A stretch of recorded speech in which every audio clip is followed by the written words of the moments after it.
This is Monty in the Morning, the show Phoenix Magazine readers voted #1 talk radio show in Arizona. #1 during your morning commute. #1 whenever news breaks during your day. And #1 whenever and wherever you want to talk sports. Now it's time for Monty in the Morning. Hey, yo, man, how the heck are you? It is Thursday, August 4th, 2020-something.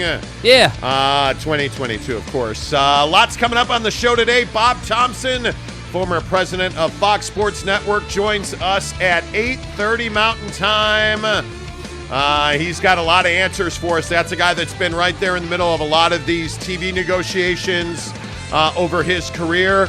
Today is a significant day for the Pac-12. It is the expiration of the exclusive negotiating period with Fox Sports and ESPN. So what happens now? We'll talk about that. We have got to get into this situation with the NBA. Are the Utah Jazz better off waiting until next summer to trade Donovan Mitchell? Do you know all the free agents in 2023? We'll talk about all that. Obviously, we are still giving away a trip for two to Las Vegas to see BYU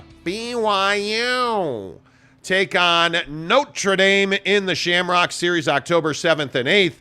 And all you have to do to enter to win that contest there is head to any barbecue pit stop in the state of Utah, which includes Lehigh, Layton, Logan, Salt Lake City, and St. George.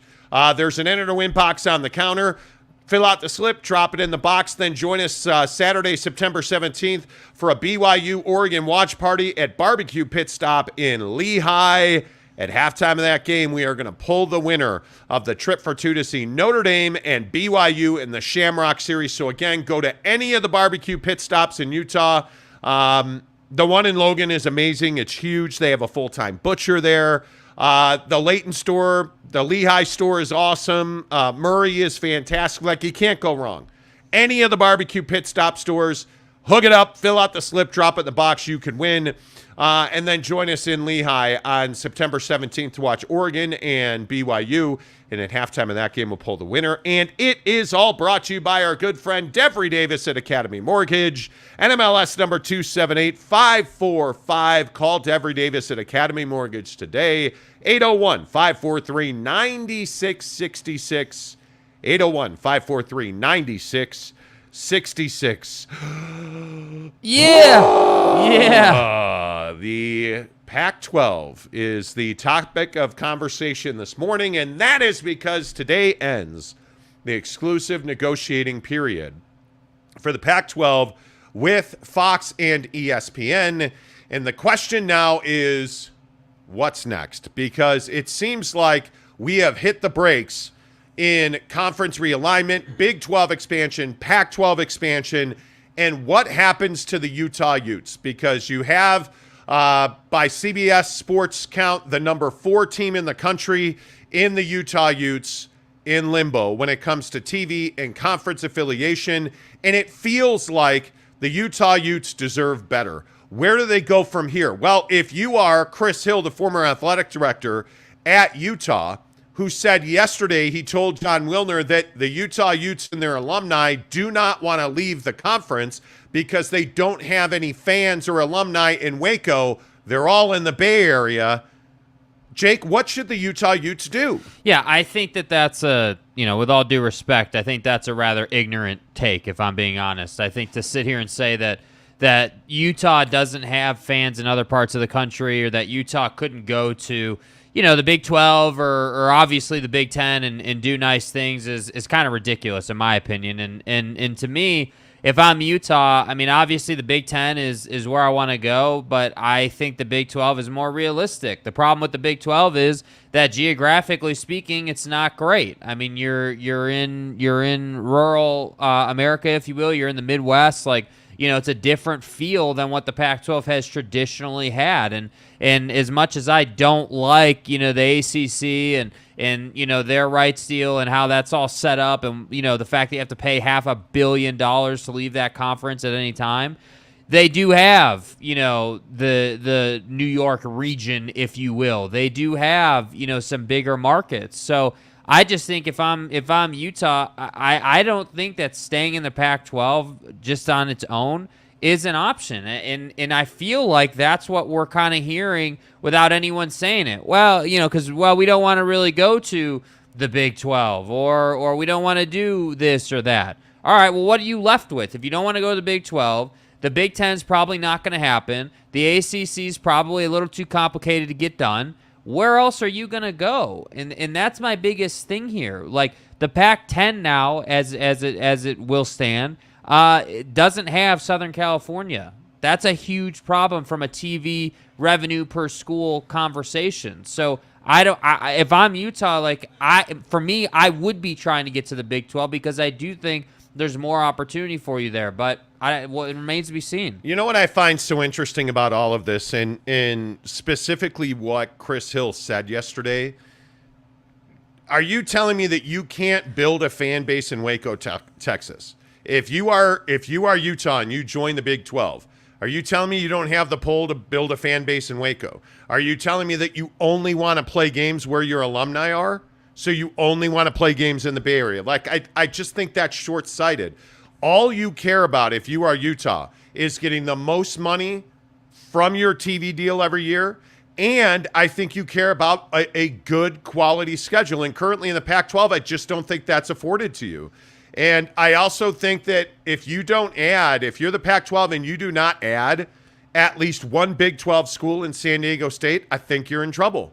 And I know that the TV numbers and the viewership numbers and the market numbers, you mentioned the ACC. Yeah. The ACC has a huge advantage in that Syracuse is in that conference. That gets you the state of New York.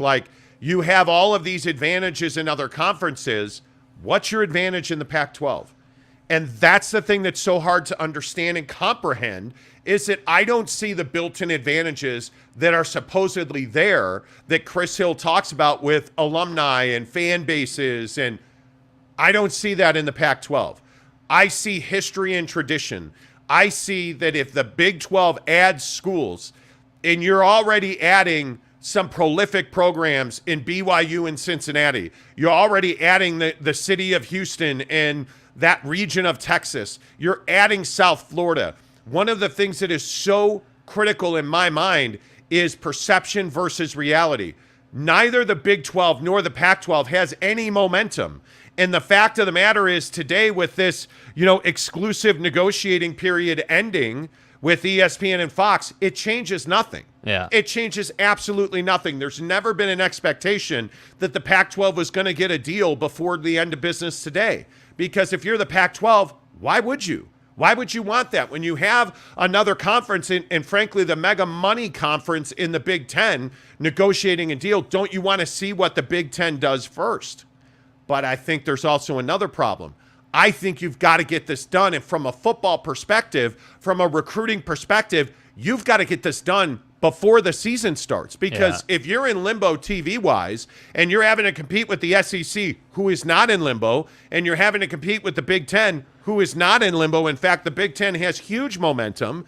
And if you are George Kliavkoff and all you can do is argue back and forth orally with the Big 12, I said orally, with the Big 12. Yeah, I just don't see that you have a real path to victory here if you're the Pac-12. Yeah, I think, and the other problem is the Pac-12 doesn't exactly have some glowing track record of great TV deals. That's the thing to me that is troubling. Like, you're trying to put together a TV deal, or really it should be, the verbiage is distribution deal, because nowadays, you've got TV and streaming and a bunch of different ways you can go about it. So you're trying to put together a distribution deal, but you have never shown the ability to do that at as high of a level as the other conferences. So that's why I say, this whole concept of, hey, Utah's going to stay in the Pac-12, to me is ludicrous. I don't see any incentive to stay in the Pac-12 or what will be the Pac-10. You're not going to be playing SC anymore. You're not going to be getting these big-time, games anymore because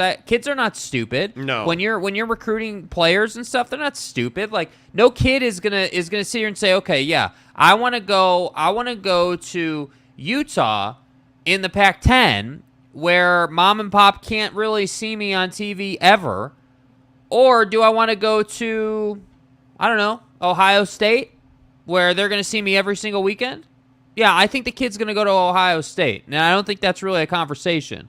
So that's why I say, like, I just can't, logically speaking, get down with this concept of the Pac of staying in the Pac-12. Unless there is some sort of just like revolutionary or like over-the-top distribution deal that, you know, just cranks up that revenue per school number and brings a ton of value to the athlete, I just don't know why you would stay. And the other thing is, I thought was very interesting was John Canzano compared the Pac-12 and the Big 12 to MLS and talked about how MLS is only on Apple TV, and I don't think that's an option. I truly don't think that putting Pac-12 games exclusively on YouTube TV or exclusively on Amazon Prime, I just don't think that's an option. Well, here's the thing. That would be better than what you have now. That's the problem. Absolutely. It would be way better than what you have now. I agree with you. I don't think for a football product that you just want to be on one singular platform. Like, hey, we're just going to be here, but you can't find us on DirecTV, or we're just going to be here, but you can't find us there. Like, that's never a good idea. But frankly, and it's kind of embarrassing, I guess, that would be better than what you have now, mainly because Dish Network is just not what people are watching their football on. Yeah, I think people are watching their football on their phones. Yeah. And I think that you have to have leverage in these conversations, and I just don't think either one of these conferences does. And that's the biggest issue. And now it seems like, you know, everybody's reporting there's no appetite for the Big 12 and the Pac-12 to get together and merge. And you have George Kliavkoff essentially tomorrow, a week ago, saying that, you know, he's not sure if the Pac-12 is going shopping in the Big 12. And I just think we're at the point of ridiculousness. And what the Big 12 and the Pac-12 have to understand is their apocalypse is here. It's not coming. The tidal wave isn't coming. It's here. It's arrived already. You are on death's doorstep. Both of these conferences, one is not better than the other. And I know we talk about this ad nauseum, but who's in a better position, the Big 12 or the Pac-12? I would say neither, because neither one of them have a great TV deal, although I would say obviously the Big 12's TV deal is better. I think you're adding BYU to the conference, which brings you more exposure on ESPN. That's better. I think if you're the Big 12, you have more TV options. Yeah. We've talked at length on this show about this Notre Dame, Big 12 partnership. Now, Notre Dame's not joining the Big 12 conference, but you can do a deal with Notre Dame as a package on NBC. If NBC is amenable to that and all the parties can come together financially, that makes more sense to me than anything the Pac-12's doing. But is that really a long-term solution? Is NBC a major player in college football? No, but they certainly have the assets to be. Mm-hmm. They can stream for you. You can get in more households on a network like NBC, whether that's USA Network, whether that's NBC TV, whatever it might be. You have a platform that can distribute your content. Every major cable company, every major Dish or DirecTV platform has that. Like, that's a big step up for the Big 12. That'd be a huge step up for the Pac-12. Like, those are the things that these conferences need to be talking about. But the one thing that stands out to me about the Big 12 is they cannot afford to just linger. We've heard all about how Brett Yorkman's the new sheriff in town at the Big 12, and business is going to not be what it's always been. We're getting aggressive. Well, I'm for real. You've been out on the job a week, and we heard like 15 minutes after your first day that you were going to like make some major move. Well, you've been on the job a week, Brett, and nothing's happened. Come on, let's go, Schlep Rock. Let's get to business. Like the Big 12 has to make a move.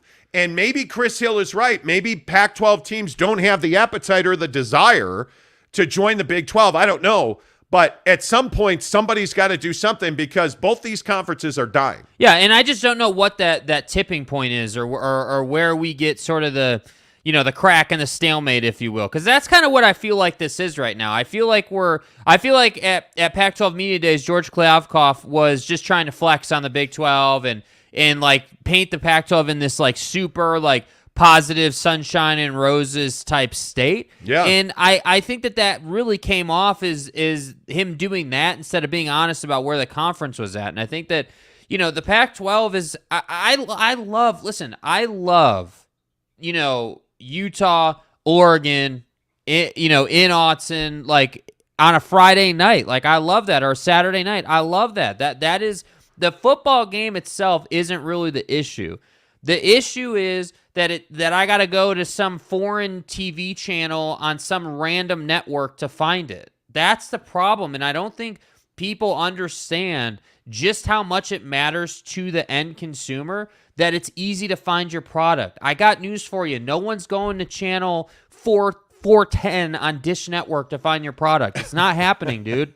Like, you need to be on your cell phone, on people's cell phones. That's part of the reason YouTube is such a prolific platform, because anybody can access it and it's easy to use. That's why podcasts have taken off. And that's why I say, if you're any one of these conferences, the bare minimum, just the entry point is getting on people's phones. Then I would be looking at TV. That's how I'd go about it if I was the Pac-12 trying to survive, because I want to capture that younger generation. Well, but I would be going after somebody that's got it all. And again, I know people love and hate ESPN.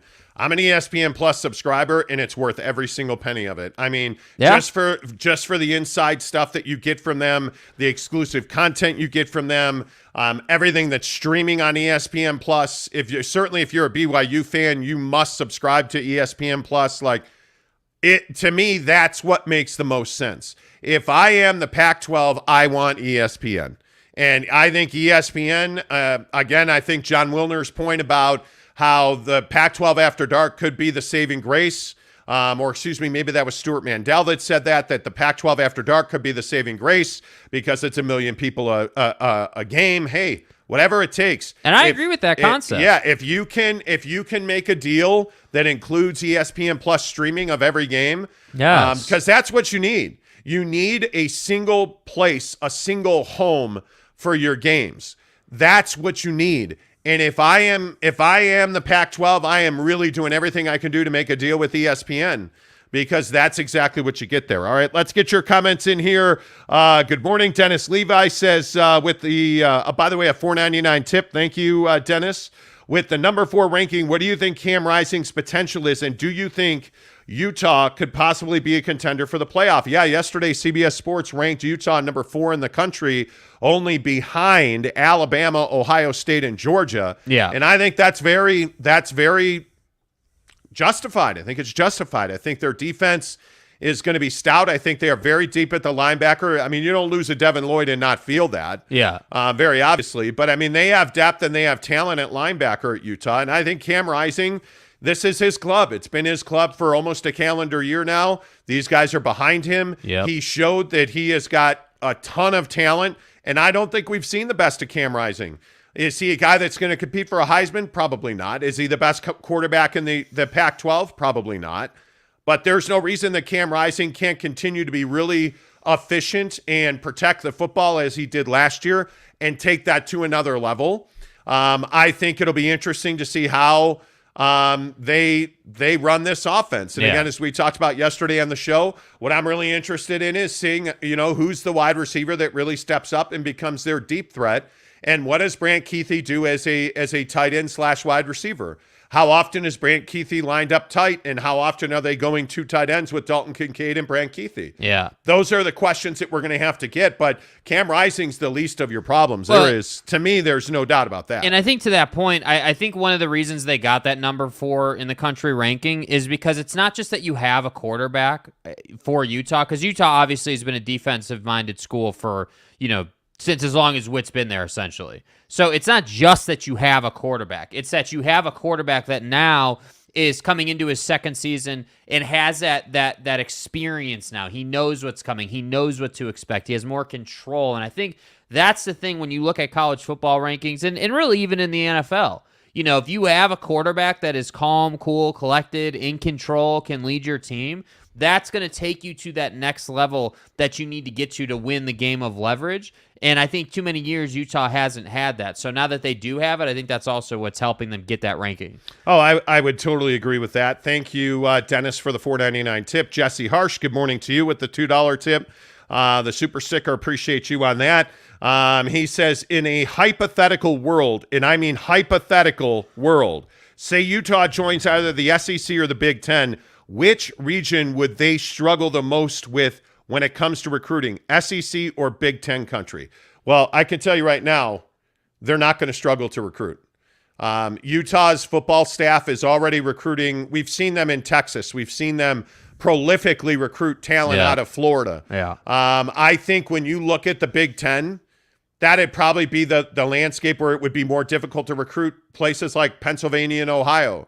One of the reasons that Notre Dame is such a big-time program is because offensive linemen routinely come out of New Jersey, Pennsylvania, and Ohio and wind up in South Bend, Indiana playing for the Irish, right? You look at going into places like Wisconsin and Chicago where you get lots of talent.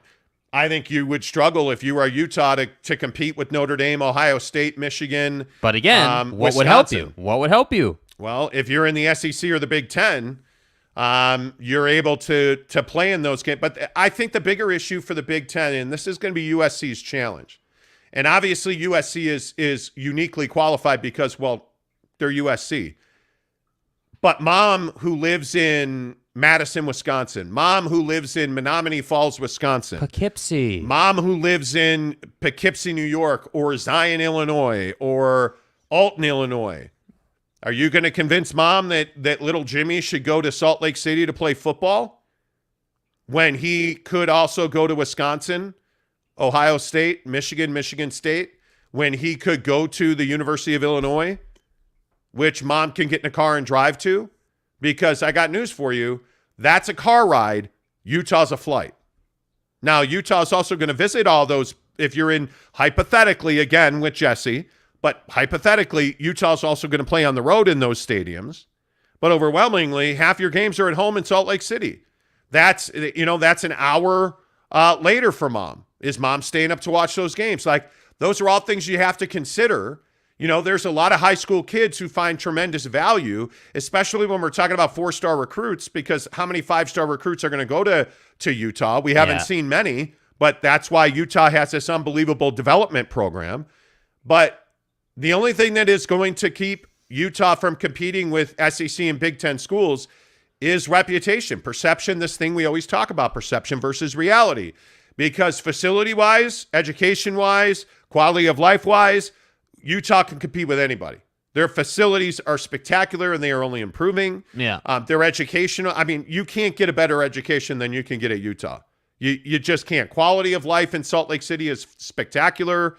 It's everything that you want your child to experience in college. The question is, well, those damn Mormons are going to get you. It's perception versus reality. Yeah. I can tell you, as somebody who moved to Utah from the outside, I am not from Utah. When I moved to Utah all those years ago, oh, watch out. The Mormons are going to get you. Like, it's that naivete about what life in the state of Utah is like. But having said that, Utah's not going to the Big Ten or the SEC. That's not happening. Spencer D says, "Suh, dudes." Bro. Dude. What's up, dude? He says, "When is Mrs. Jake joining the show?" Dude! Do you have a Mrs. Jake? No. No, he's not married. Spencer, stop causing problems, bro. Yeah, bro. West Virginia guy says the Pac-12 is dead. Prismac from Poland. My kielbasa sharing brethren. Yeah. Anything new about the Jazz? I'm sick of waiting for something to happen. No. Join the club. No. Coming up at 7:30, we'll talk NBA hoops on the show. Stick around for that. About 40 minutes away. Neville93 says, "Good morning, lads." Teddy Wayman says, "Sup, y'all." Good morning, Teddy. Good to see you. Ramsey's 10. Greg Hawkins. Hey, Greg Hawkins. Dude, Greg, what happened yesterday, bro? You went full nuke Greg mode Hawkins on Twitter, went dude. in. Like full burn it to the ground mode on Twitter. By the way, 7 days from right now, Greg Hawkins will be back in the United States. Wow. Every blue cheese producing company in the country is going to celebrate The day that blue cheese eating MFer lands in the United States. Now, having said that, there is going to be an army of BYU fans lined up with 50 caliber sniper. Well, I shouldn't say that. Who will stick cougars on Greg Hawkins after his major, what would you call it? Campaign of destruction? Yeah, I mean, I think so. Greg Hawkins went in. Yeah. If you don't follow Greg Hawkins on Twitter, you're missing out. Yeah. You're missing out. Caleb Hamblin says, first time waking up early enough to join the stream. Love the show. Thanks, Caleb. Good to see you. Saw, dude. Antonio Ruiz, what's up, my man? S. Michael Diehard says, Slack 12 is on death's door. Probably. That's probably both the conferences. Yeah. Dead Collector says, have we heard any other numbers other than 24.5 million? We have not. Bob Thompson, the former president of Fox Sports, who's negotiated deals just like this, will join us coming up at 8:30. We will ask Bob about numbers, and because $24.5 million ain't getting it done. I mean, that's it's not getting it done. You know, respectfully, I'm not trying to be egregious here, but that's kind of an embarrassing number. I mean, it's not getting it done. Yeah, you look at the other conferences being at 70 million, and you're at 24.5. Come on. Yep. Let's see. Mardino87 says Little League is starting full pads, high school is starting 2-a-days, and college camp is starting. Excited for football season. Bro, yeah. You know what's on TV tonight, right? Yeah, the Hall of Fame game. Let's go. The National Football League. Let me tell you what now. Yeah, man. Come on, man. Let me tell you what now. Let's go. Debt Collector says Chris has to say that, Chris Hill, saying that, Utah doesn't want to go to the Big 12. They don't have any alumni in Waco. What the fuck are you, Ranger Rick? David Koresh. Jesus. You really think that? I just felt like that was such a arrogant thing to say. It is. This is the perception versus reality conversation. Again, the arrogance of the Pac-12 is a real thing, and it is a real problem.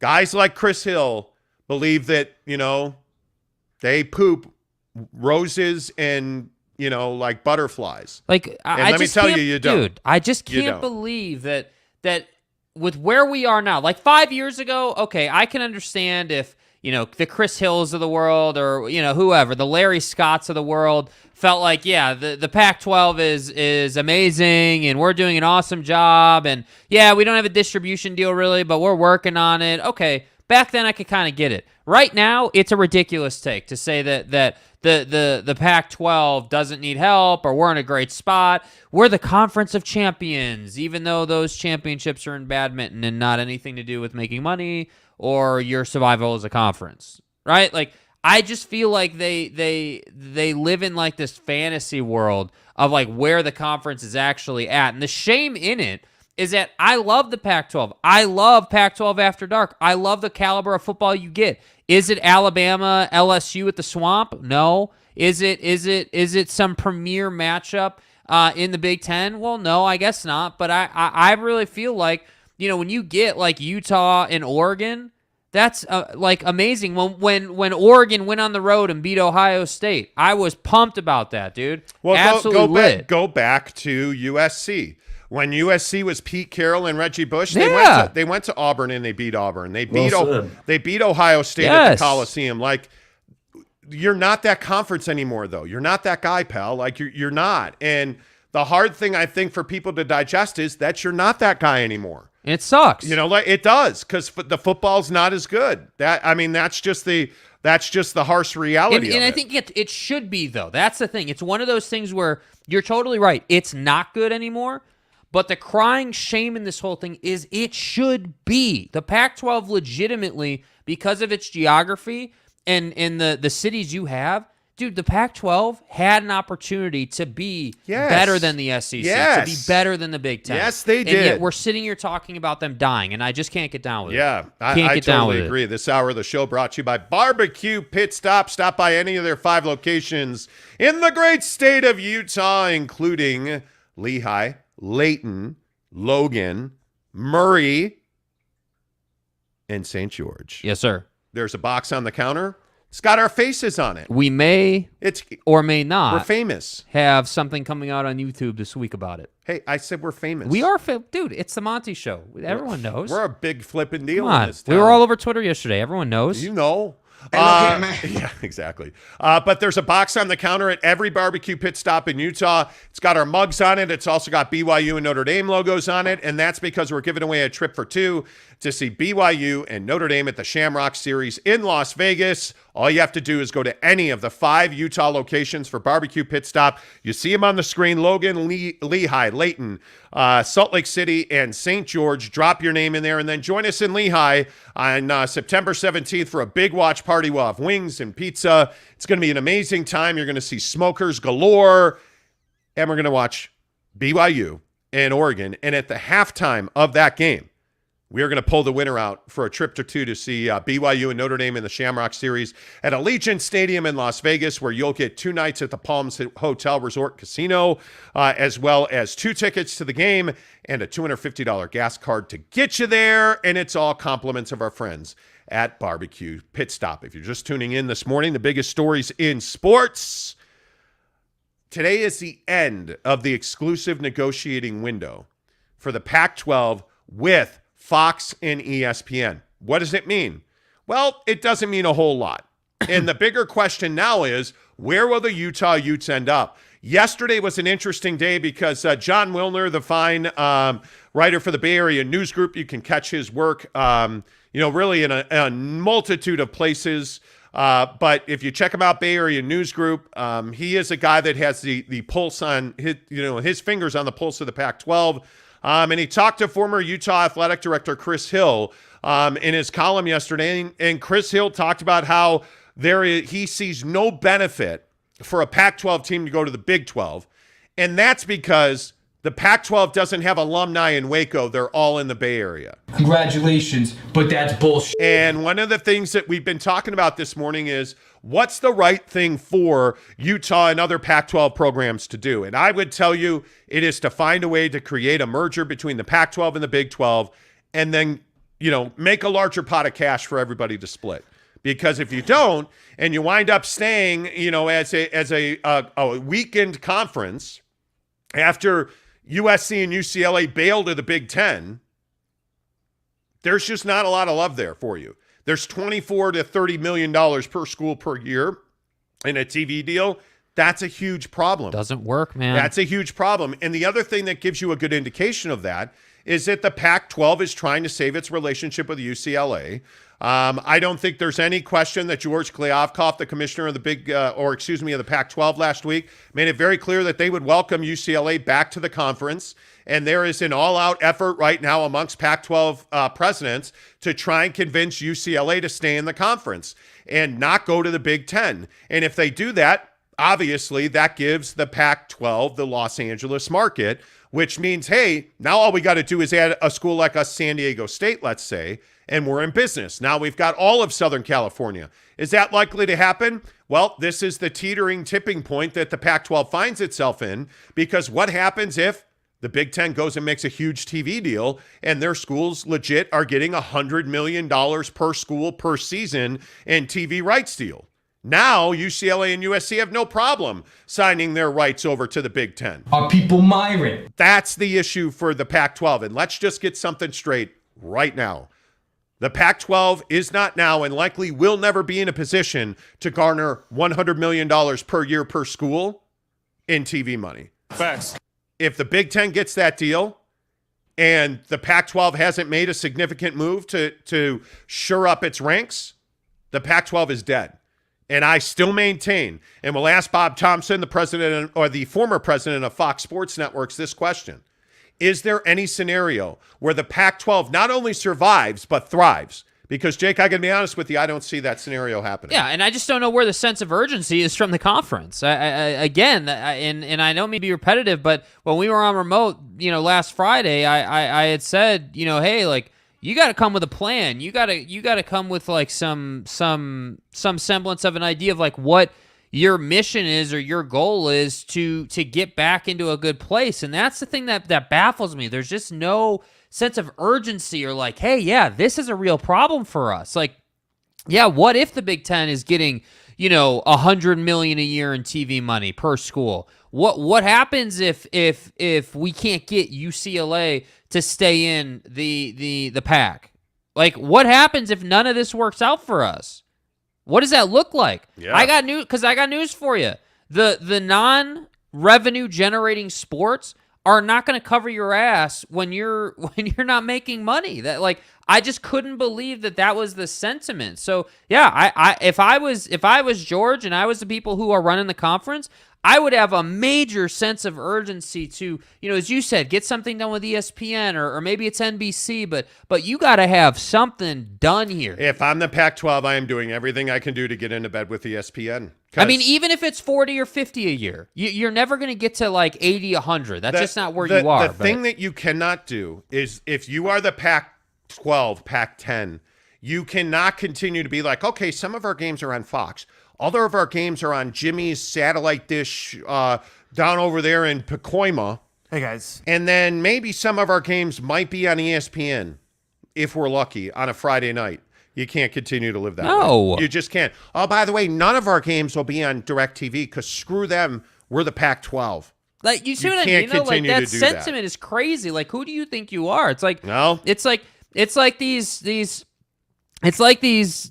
guys who do these fake fights or whatever, and then they think that they can go and box some actual fighter and think that that's going to work out. And Dax Johnson makes a great point. Johnson. Good morning, Ted. Dax Johnson says, morning, guys. I don't understand the better than them mentality that comes from the Pac-10. Yeah. Both the Big 12 and the Pac-10 need each other to survive. They're idiots. I totally agree. Like, I don't understand that mentality. The falling off point from, like, if you look at where the SEC and the Big 10 are, and then you look at this gap between those two and then the Pac-10, I guess we're calling it now, it is massive, bro. And then you put the Big 12 that's a little bit ahead of the Pac-10, but really not that far ahead.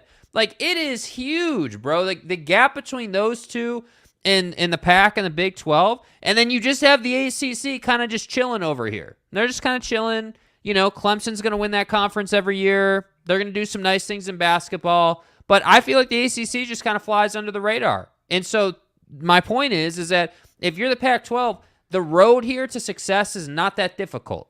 Get a distribution deal done and then get UCLA back. It's that simple. I think that's your road to survival. I mean, but again, and maybe I'm wrong, and I'd love to hear from you guys in the comments. I mean, is there any way that they thrive, the Pac-10? Because if you keep UCLA, you're surviving. Mm-hmm. That doesn't mean you're thriving. You're only sitting there. And I understand that teams and conferences and how long are these grant of rights going to be? Because are you telling me if you're the Utah Utes, you feel good signing a 10-year grant of rights with the Pac-10? No. That seems good Hell to you. no. I would not do that. Hell no. I would not do that. That doesn't seem like the right thing to do, in my opinion. Hell no. Yeah, but again, I get it, man. I'm not the one that's got to negotiate these deals. I feel like this is like the ultimate like perception versus reality sports story. You know how in sports, like, there are times when, it's like, look at DeShaun Watson, which we'll get to a little bit later, but like just the concept that DeShaun Watson's people think that 6 games was a light suspension is crazy. Just the concept that the Pac-12 thinks that they're sliced bread is crazy. Yeah. How do you view yourself like that in the landscape of everything that's happening? Yeah, I don't know. 2K says Oregon State and Washington State are the only ones that don't have anything to be arrogant about.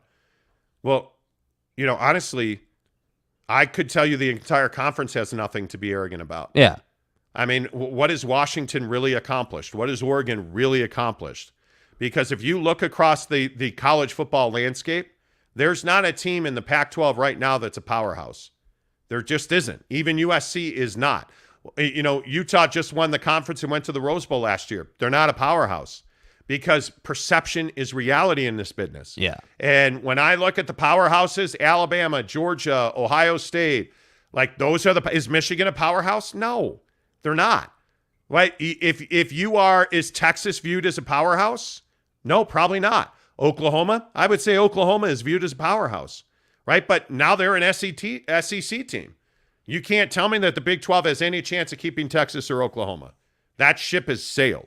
And I really don't believe that the Pac-12 has any chance to keep USC or UCLA. Yeah. I don't see that happening, right? So when I look at the real powerhouses in college football, and I say this every year, I'm a Notre Dame fan, born and raised in Chicago. Is there anybody in this room who thinks Notre Dame's a college football powerhouse? Obviously not. When's the last time they won a national championship?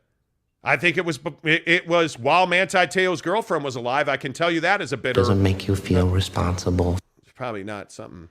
Anyway, the point is, catfishing aside, I just don't believe that there's more than a half dozen teams every year who can win the national championship. And I don't believe that Clemson's one of those teams. I don't believe that Florida State, Florida, Miami, I don't believe they're one of those teams. But why is it that the SEC has teams that compete every single year? You think it's some accident that Alabama competes every year? Do you think it's some accident that Nick Saban went to Alabama of all schools and was able to build it into what he was able to build it? Or you look at Georgia or any of these other SEC schools, it's not some accident.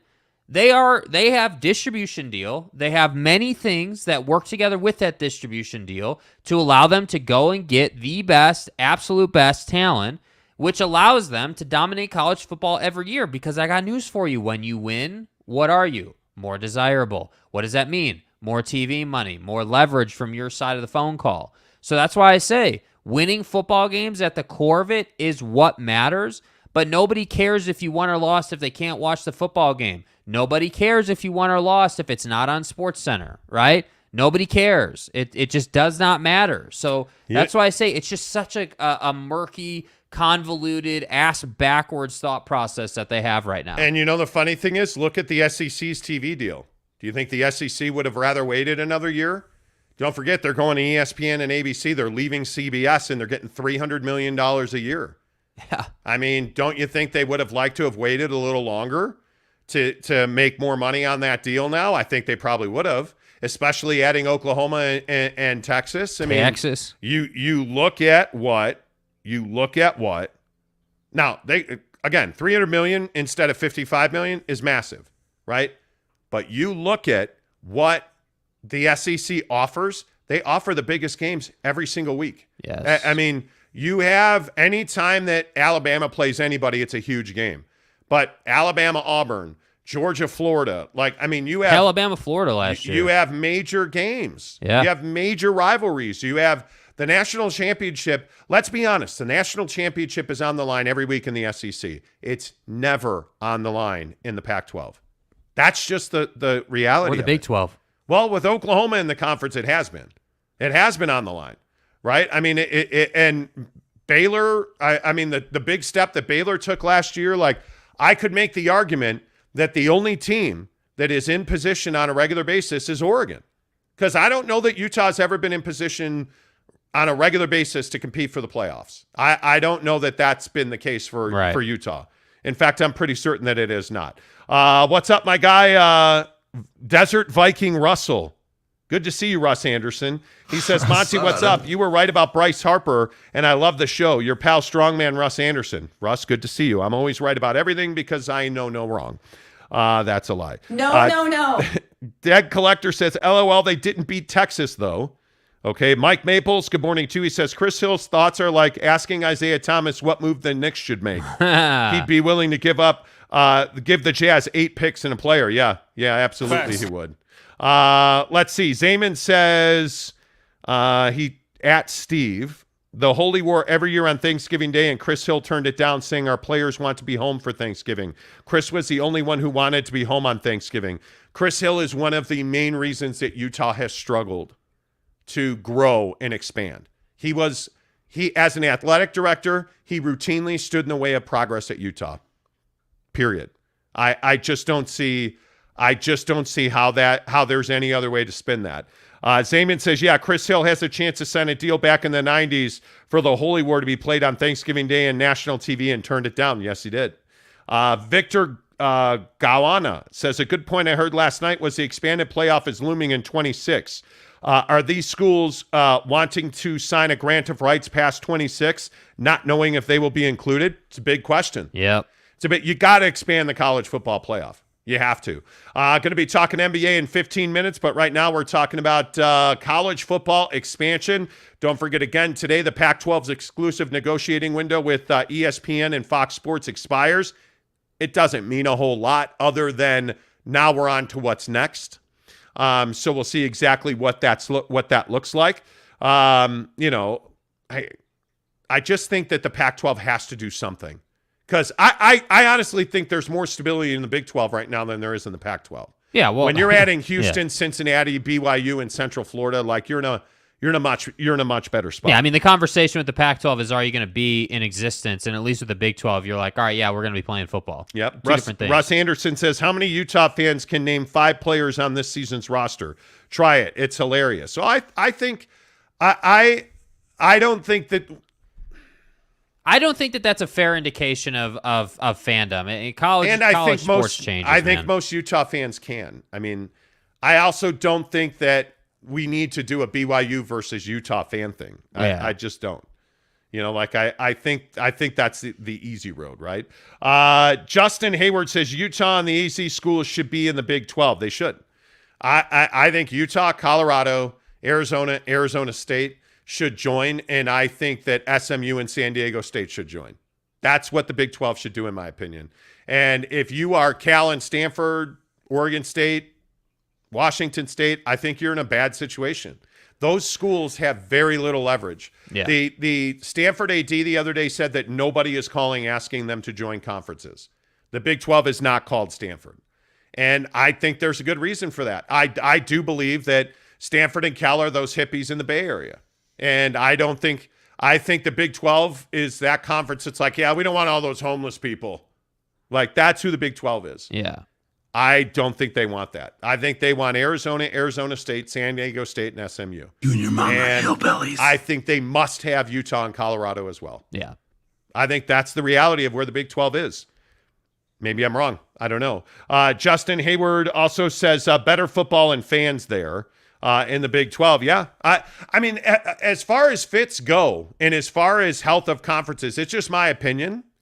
It is just my opinion that the Big 12 is a better athletic conference on the whole. Certainly if you're Arizona, I think you would rather be in the Big 12 because you're a basketball school at Arizona. Yeah. Right? Until you start winning games consistently, and I don't mean 1 year.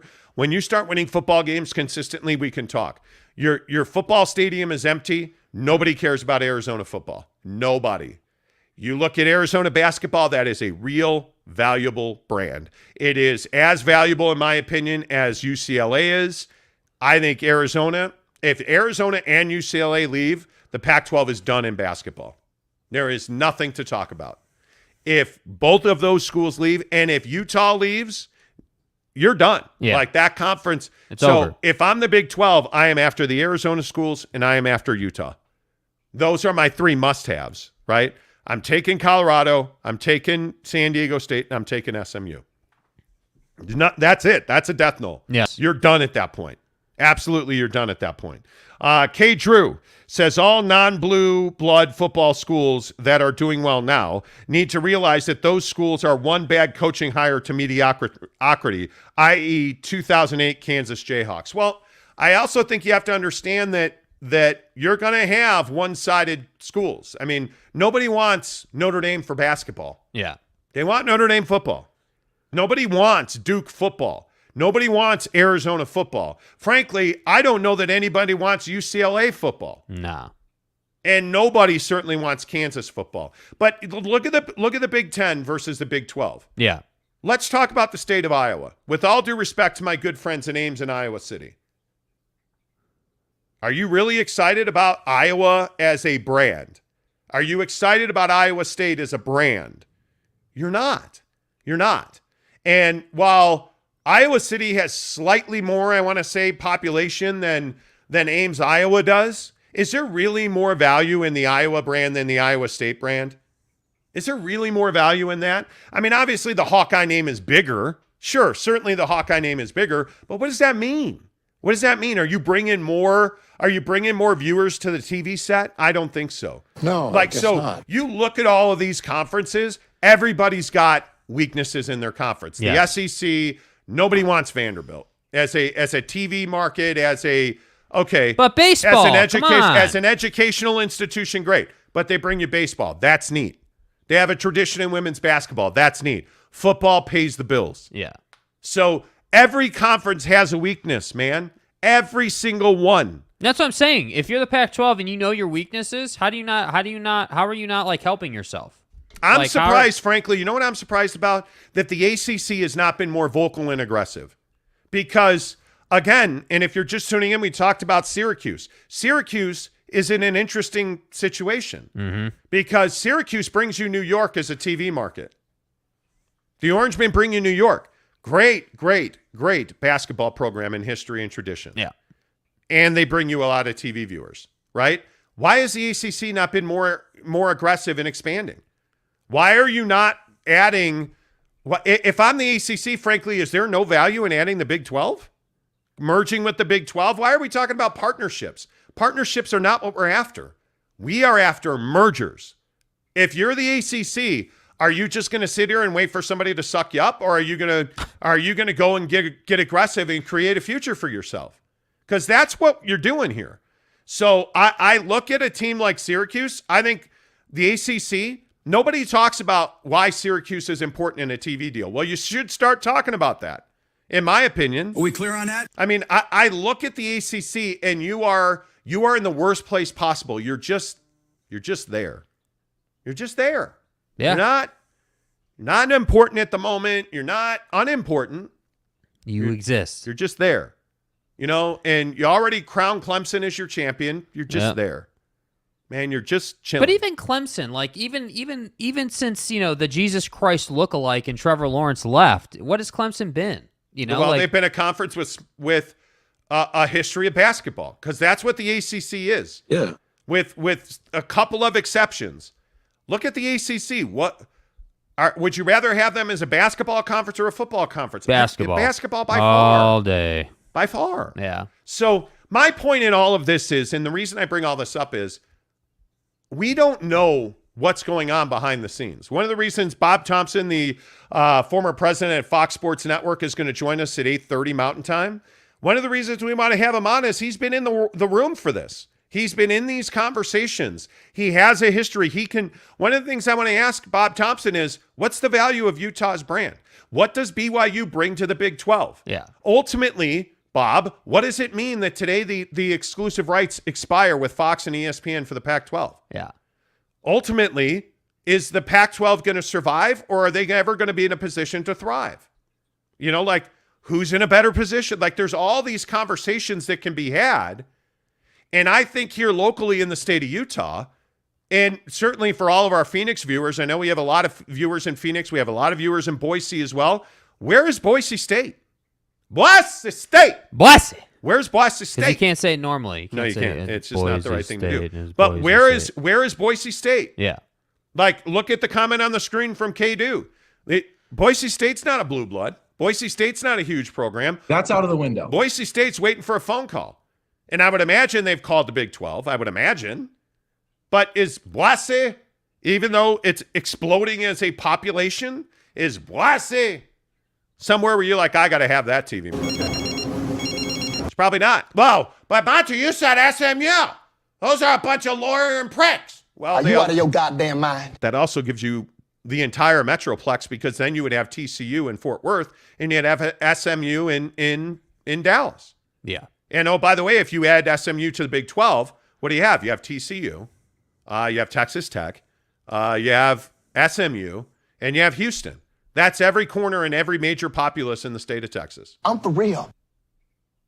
Why wouldn't you do that? I don't know if you guys know this or not, but football, they play a little football in Texas. Did you know football is kind of a big deal in Texas? Did you guys know that? That's what I'm saying. All of this matters, man. All of this matters. The college football landscape is going to be very different a year from now. So you have all this happening, all these Yes. things that we've just discussed, yet you still have the Pac-12 perceiving the landscape the way they do. Hey, we're the best. We're the greatest. We have a conference of champions. Everything's amazing. Don't know how it's possible. Yep. Eric and Raleigh, good morning to you, friend. He says, new conference, Alabama. Roll Tide. Coach Saban. This is Coach Saban. Alabama, Georgia, Clemson, Oklahoma. Ohio State, Auburn, USC, Oregon, Notre Dame, Texas A&M. Just take the 10 best teams in the country and go full pro. Make them all employees, right? I guess that's what you do. Eric also says, and the Big 12 doesn't even know who the PAC number is. That's exactly right. Yeah. They don't know. Talking NBA free agency, and if the Jazz are better off holding on to Donovan Mitchell until next summer, we're doing that in 6 minutes. Stick around for that. Big Mugambo, he says, Blase is busy getting ready for deer season. See, that feels like you're stereotyping. Why are you doing that, man? Why are you taking shots, bro? Mugamba, that feels like you're not a fan of blue astroturf, and that's kind of, the people in Blasi don't really probably appreciate that. So you better check yourself. Right? You better check yourself, man. Austin Tolman says it makes more sense for the Pac-12 to wait on a TV deal. They have less schools to share the revenue. They could go 10 and still do a conference championship game. They could. But why would your 10 remaining teams want to do that? And the thing is the problem with that, and I totally get where you're coming from, and I don't necessarily disagree. The problem is because you've done such a piss poor job with distribution deals over the last decade, you don't have time to wait. Because if you wait, right, if you wait too long, now you miss the boat. Now you miss the boat on the money. Now the Big Ten has beat you. The SEC has a deal. The ACC has a deal. Hell, the Big 12 even has a deal, right? And then you're kind of this last sort of, odd stepchild, if you will, trying to get a deal. That's the problem. You don't have time to just sit on your hands and be like, well, let's wait for the Big Ten to finish their business. We got the Big Mugamba going after deer season and you going after stepchildren. Man, what's wrong with you? What's wrong with you? Yeah. Kay Nuren, good morning to you. Says, yes, San Diego, Hawaii, and SMU in the Big 12. I'm personally not a Hawaii guy in football. I'm going to Hawaii in a month from now. Big Hawaii guy, just not in football. Big Hawaii guy to go see it. Yeah. I just think that travel makes them very unattractive. Yeah. That travel is the biggest issue. I mean, that's a huge it's an issue, dude. Problem. Yeah. Huge problem. Wow, there's a lot of people are in on deer season. This is no good TV deal for the PAC number without USC and UCLA. That's why you got to have San Diego State. You got to have it. Yeah. I mean, there's just no doubt about that. Jeff James, good morning, too. He says, I'm not sure that George Kliavkoff was a good hire for the Pac-12. Well, he certainly came out swinging at the Big 12, didn't he? But you have to understand, obviously, yes, I'm baffled by some of the stuff he said at Pac-12 Media Day, but part of it is he is doing his job. So there's two sides of it. Yes. And if I was a Pac-12 hiring, someone like George, my homework or mission for him or whatever his task wouldn't be to just try to be a PR guy and paint the conference in a great picture. Sometimes I feel like there is value in saying, yeah, we don't have a great distribution deal. We just lost one of the biggest brands in the conference, and we have work to do. And we're acting with a sense of urgency, and we want to get something done. If he would have said that, would that not have just lit the football world on fire? The football world would have been like, oh, wow. There's been a change in the Pac-12. Now let's see what they do. Let's see how they operate. But we didn't get that, and that was disappointing. Yep. Bob Thompson, former president of Fox Sports Network, joins the show coming up 1 hour from now. Stick around for that. Want to remind you that this here fine program is brought to you by our good friend Devry Davis at Academy Mortgage, NMLS number 278545. Call him today, 801-543-9666.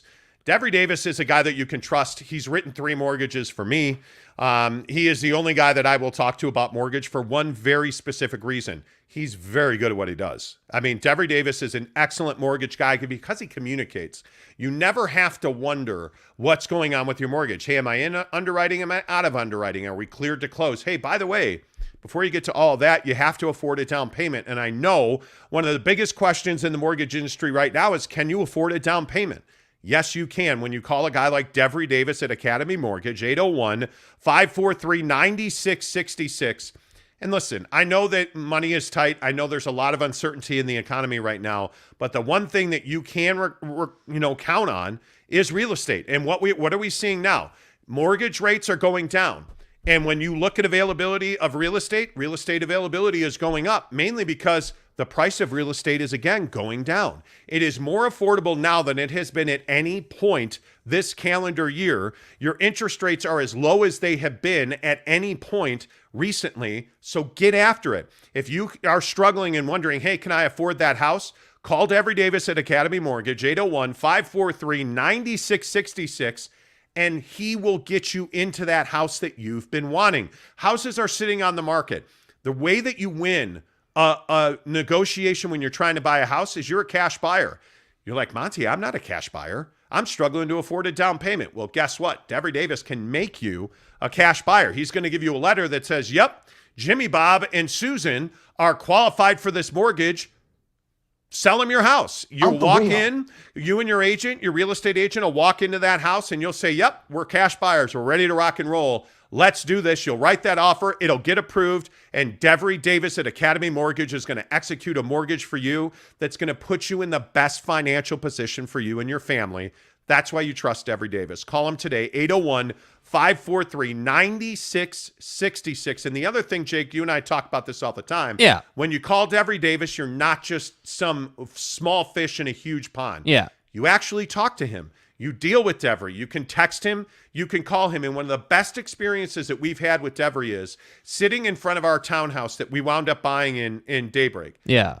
During the height of the competition for houses in this state. I texted him an MLS number. He got back to me in 5 minutes. 5 minutes. Yeah. And said, yep, here's this situation. We talked about whether it was FHA. Hey, should I go conventional here? How should I write this offer? Like, he's like, hey, here's how I would handle it. Here's what you're qualified for. Get after it, kid. Like, that's the level of service you get from Devery Davis. You're not just some guy. You're not just some other dollar sign when you work with Devery Davis at Academy Mortgage. NMLS number. Hello. 278-545. Devery Davis and Academy Mortgage are equal housing lenders. And by the way, Devery Davis is the reason you're going to see BYU and Notre Dame. And I'm really super excited about this. We're sending a listener +1 to see Notre Dame and BYU at Allegiant Stadium in Las Vegas, October 7th and 8th. All presented by our good friend Devery Davis at Academy Mortgage, as well as our friends at Barbecue Pit Stop in Lehigh. Logan is a huge store with a great butcher. Amazing butcher, dude. Really? Amazing butcher. Seriously. Lehigh, Logan, Layton, St. George, and of course our good friends at Murray, the Barbecue Pit Stop in Murray. We're having a huge viewing party for BYU and Oregon at the Lehigh Barbecue Pit Stop coming up on September 17th. I'm pumped. It's going to be amazing. Thanks to all of our sponsors. And again, you know the way this show works. We talk about this all the time. Yep. We have sponsors on this show now. The show has grown exponentially. And we really need you guys to support our sponsors. So when we talk about mortgage or we talk about smokers, and you're going to see we're going to add a few more coming up as well, we need you guys to go there. We need you guys to say, hey, Devery, I'm calling you to let you know, hey, thanks for supporting the Monty Show. Yeah. You know, hey, I need a mortgage, or I need to refi, or hey, I heard about you on the Monty Show. That's what we need you guys to do. So please do, in fact, do that. Don't forget, 1 hour from right now, Bob Thompson, former president at Fox Sports, will join us. But until then, let's give in to our urges and talk Utah Jazz basketball and NBA hoops. Because one of the big questions about the Utah Jazz is, what should they do with Donovan Mitchell? And are the Utah Jazz done with trade talks on Don? I would tell you that the Utah Jazz are not done talking trades with Donovan Mitchell. And sources have told us, really pretty much all summer long, the Jazz are not intent on trading Donovan Mitchell. But when the Knicks call with 6 draft picks and 4 players, they've got to listen to that. But here's a question, and it's a good one, and it's an important one. Are the Utah Jazz better off hanging on to Donovan Mitchell until the summer of 2023 at a minimum? Because a year from now, you have big names coming onto the free agent market, guys like LeBron James, guys like Kyrie, guys like James Harden. You have a situation in Golden State where Golden State's going to have to pay Draymond Green. They're going to have to pay Andrew Wiggins. They're going to have to pay Jordan Poole. There's going to be a lot of movement in the summer of 2023. So, Jake, are the Utah Jazz better off waiting one more season to trade Donovan Mitchell? Yeah, I think there's definitely some pretty serious reason and logic in it. But one thing I have an issue with is this concept that they're just 1,000% going to trade Donovan Mitchell. Like, the assumption I feel like right now is that Donovan's gone and he'll never wear the note again. Like, that's what I feel like the assumption is. People just think that, like, it's over. Like, he's gone, we're never going to see Donovan again. And that's just not the case in my opinion. I think that the chances of Donovan coming back are actually pretty good. As I've been saying, my opinion has always been that they intend on building around Donovan Mitchell, but if they get an offer that's too good to refuse, then they'll take that offer, and so that's where the Knicks have kind of come in with all of these, all of these packages that we've been discussing over the last several weeks. So this thing about waiting a year, to me, waiting a year is not just about all the movement that's going to happen, because there will be a lot of movement, as he was just saying. But I also think waiting a year gives you the opportunity to see what Donovan Mitchell can truly be when he's given space and given the opportunity that other top-tier players in the league are given. And what I mean by that is put him next to more athletic guys. Put him next to guys that the defense has to respect. Put him next to people who can actually contribute on an individual level. And that's why I think waiting a year could really be beneficial. Because what happens if Donovan Mitchell comes out, and he's not going to score 30 every single night, but let's say that he bumps his point per game average by 3 points this season. He goes from 25.5 to 28 points a night. Let's say that the assists go up by 2 a game, right? He has a career year. He's dominating for you. Does that mean that you're going to keep him or you're going to trade him? Well, I don't know, but what it definitely means is that his trade value just went up, or that what you're asking for was just legitimized even more. So I think, waiting a year, there's a lot of logic in it, not just from the movement in the league, but also from upping his value, because I think everyone can agree he's going to have a big year. Yeah, I think if you've been paying attention to Donovan Mitchell over the summer and you're watching what he's doing, I mean, Donovan Mitchell is in fantastic shape. He looks great. You've seen him working on that mid-range game. You've seen him in the Black Ops runs with Chris Brickley's guys. Like, you've seen Donovan Mitchell looking really, really good, working out a ton. Like, Donovan Mitchell is in position, in my opinion, to have a 30-point per game average the first 6 months of this season. I mean, when you look at the shape that he is in the game that he is going to bring back to the floor, there's no reason to think that he cannot evolve into a 30-point-per-night player. The question's always going to be his defense. But, yeah, I think there's real value in waiting to see what Donovan's value becomes next summer, because you look at the guys that are available in free agency this coming a year from now, LeBron James, Kyrie Irving. You look at the situation in Golden State with Dre, with Wiggins, with Jordan Poole. They're not going to pay $400 million. They would be the first team to ever do that. I mean, the luxury tax alone at $400 million would choke a horse. Yeah, it's crazy. You just cannot do that. Yeah. So I think there's going to be significantly more movement coming at this trade deadline and into next offseason. I think there is going to be exponentially more player movement, and that means that you're going to have a lot more opportunity. You look at how frozen the NBA trade and free agent market has been the last 6 weeks. I just don't think you're going to get maximum value for a guy that could well average 30 points a game. Yeah. And so it makes a lot more sense, in my opinion, Jake, to hang on and trade Donovan Mitchell next summer. When you see the free agent market, I mean, your 2023 free agents, Harden, Kyrie, LeBron James, among others, that right there is enough to cause competition in the marketplace, which is going to open up other people's pocketbooks and rosters. Let me ask you this. A lot of Jazz fans will say, well, that's all great. That's all fine and dandy that there's going to be a lot of free agent movement, but we're a smaller market, so we're going to have trouble getting, those guys you just mentioned, the Hardens, the KDs, the LeBrons. Sure. So do you feel like that ruins this concept of waiting a year? I don't think it does. I think when you look at the Utah Jazz, and again, we talk about this all the time, the Utah Jazz are not the team that's going to go out and sign this huge free agent, right? I mean, they're their best business is going out and making trades. And the reason that those free agents matter so much, that when you look at Kyrie, LeBron, James Harden, just to name a few, and you look at the availability of guys like Jordan Poole and Draymond Green, I mean, the reason they matter so much to the Utah Jazz is very simple. It creates opportunities in the marketplace. It's not that you want to sign James Harden or Kyrie or LeBron.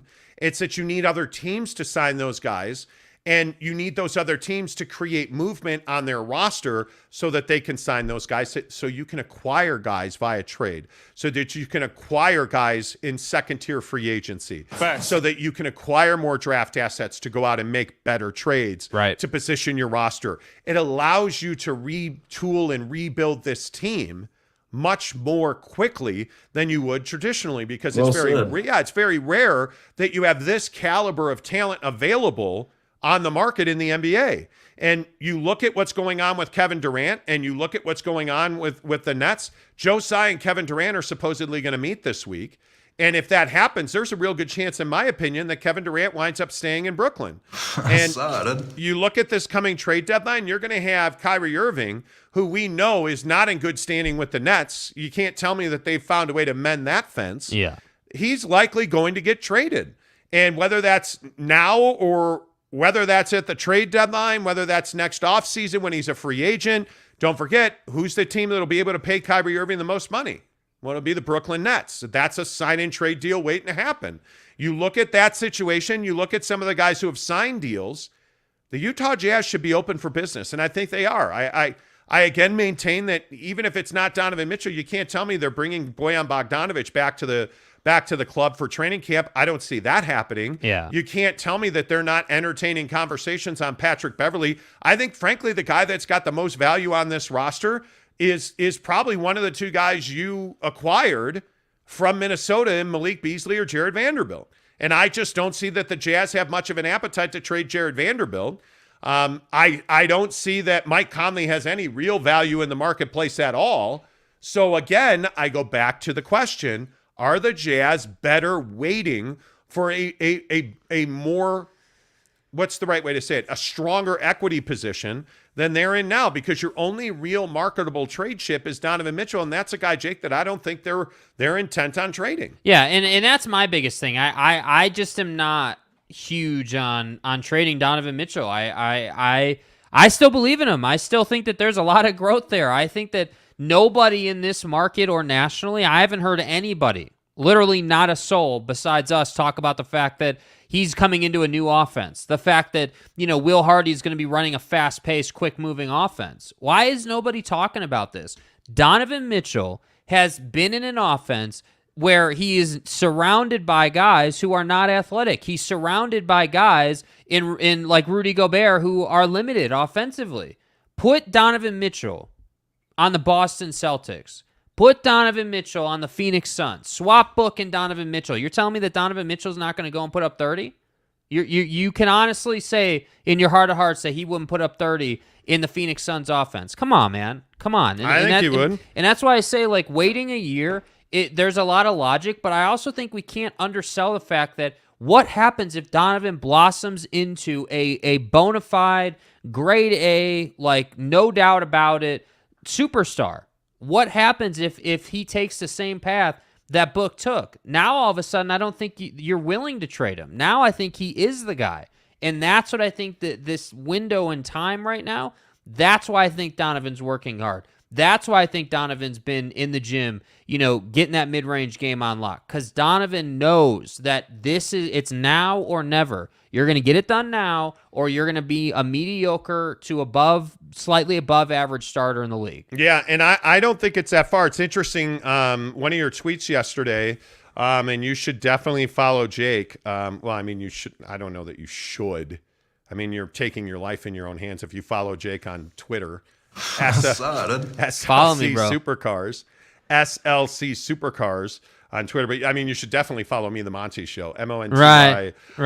The Monty Show is this hour of the show is brought to you by Barbecue Pit Stop. You should definitely follow them on Twitter and Instagram at BBQ Pit Stop. But talking about the Utah Jazz and waiting, it's funny. You tweeted a thing from Bleacher Report that talked about power rankings by position. Power ranking. Power, because again, you can't say power rankings. Blase. No, Blase. you can't. Power. But it's interesting that Donovan Mitchell, according to Bleacher Report, at shooting guard, they rank the top 3 as Devin Booker. Hey, bud. That's my guy. What's up, Daddy? Devin Booker, Paul George, number 2, and Donovan Mitchell, number 3. At shooting guard. Do you like that? I do like it. I think that that's some pretty major shade at Paul George, with all due respect to Devin Booker. I think that I would rather have Paul George. I think he's a superior defender. I will slap you. Yeah, I'm sure you will. But the fact is Paul George is a stopper, bro. You do not talk about a Kardashian in that light. Let's not forget what Paul George did to Mike Conley when they matched up. I haven't forgotten about that. But anyway, the point is you do not Paul George or Devin Booker. Paul George. Devin Booker. Okay, go with Devin Booker. Fine, great. I'm telling you that Paul George is a superior defender to Devin Booker. Anybody on that list. Devin Booker. Okay, well. Who's better looking?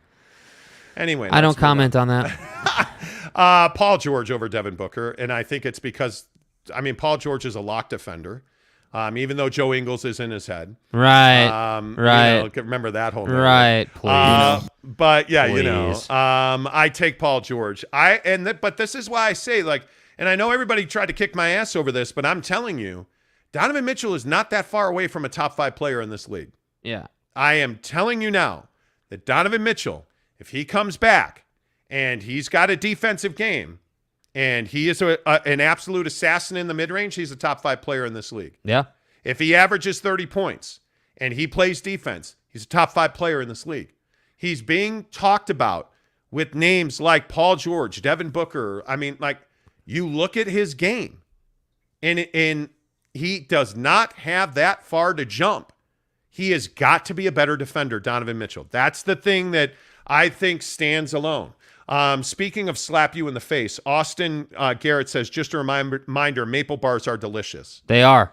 Thank you. I really appreciate that. Yes. Thank you. Zaman says, cougar tails are for sure delicious as long as they've showered first. See what he did. See what he did there. Cougar tails like the donut, but then cougar like Zach Mom's friend. No, Zach Mom friend. Zach's mom's best friend. Right. Yes. Let's get that right, okay? Jerk. Anyway, Eric in Raleigh makes the foolish statement that, quote, I want Klay Thompson as my shooting guard. Do you even watch Warrior games, bro?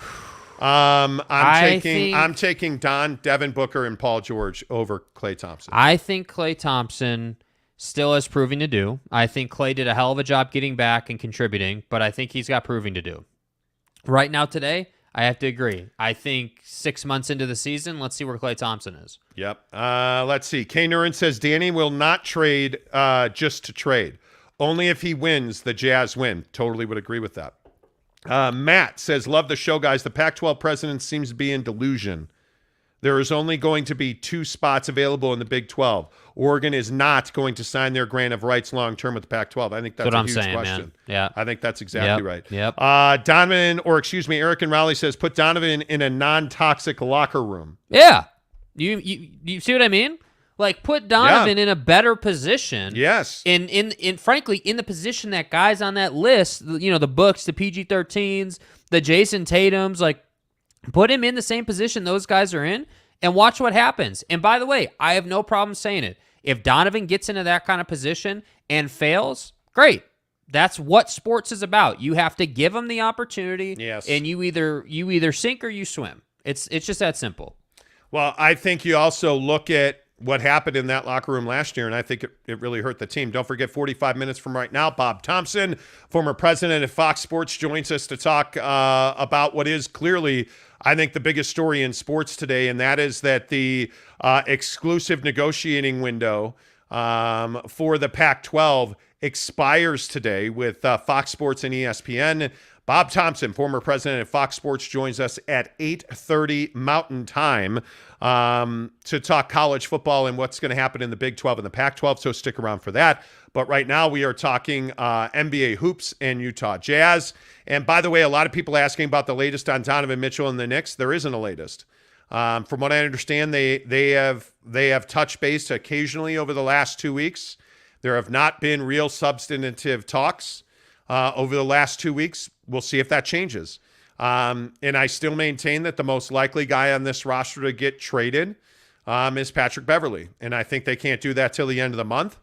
But I think this lingers awfully close to training camp. This lingers awfully close to training camp. By the way, let's talk about the Golden State Warriors real quick, because I'm curious, of Draymond Green, Andrew Wiggins, and Jordan Poole, who do you value most in that situation? Jordan Poole. To me, it's Jordan Poole. I think it's Wiggs. Well, I think Andrew Wiggins has taken a huge step. I think Wiggs did it for 1 year. I think that there is doubt. Has Jordan Poole done it for even a year? No, but I think Jordan Poole has shown you enough that at his age, he's shown you enough that you want to invest in him long term. He has the size, he has the body, he has the game. Obviously he needs to kind of reel in some of those threes that he takes. He's got to reel a game in and refine a little bit. But to me, Jordan Poole is the guy I would go with. I think Wiggins is a hell of a player. I think he had a career year. And my only questions with Wiggins is, hey, if you pay this guy, are you paying a guy huge money to then disappoint you for the next couple of seasons? Was it just a one-off year?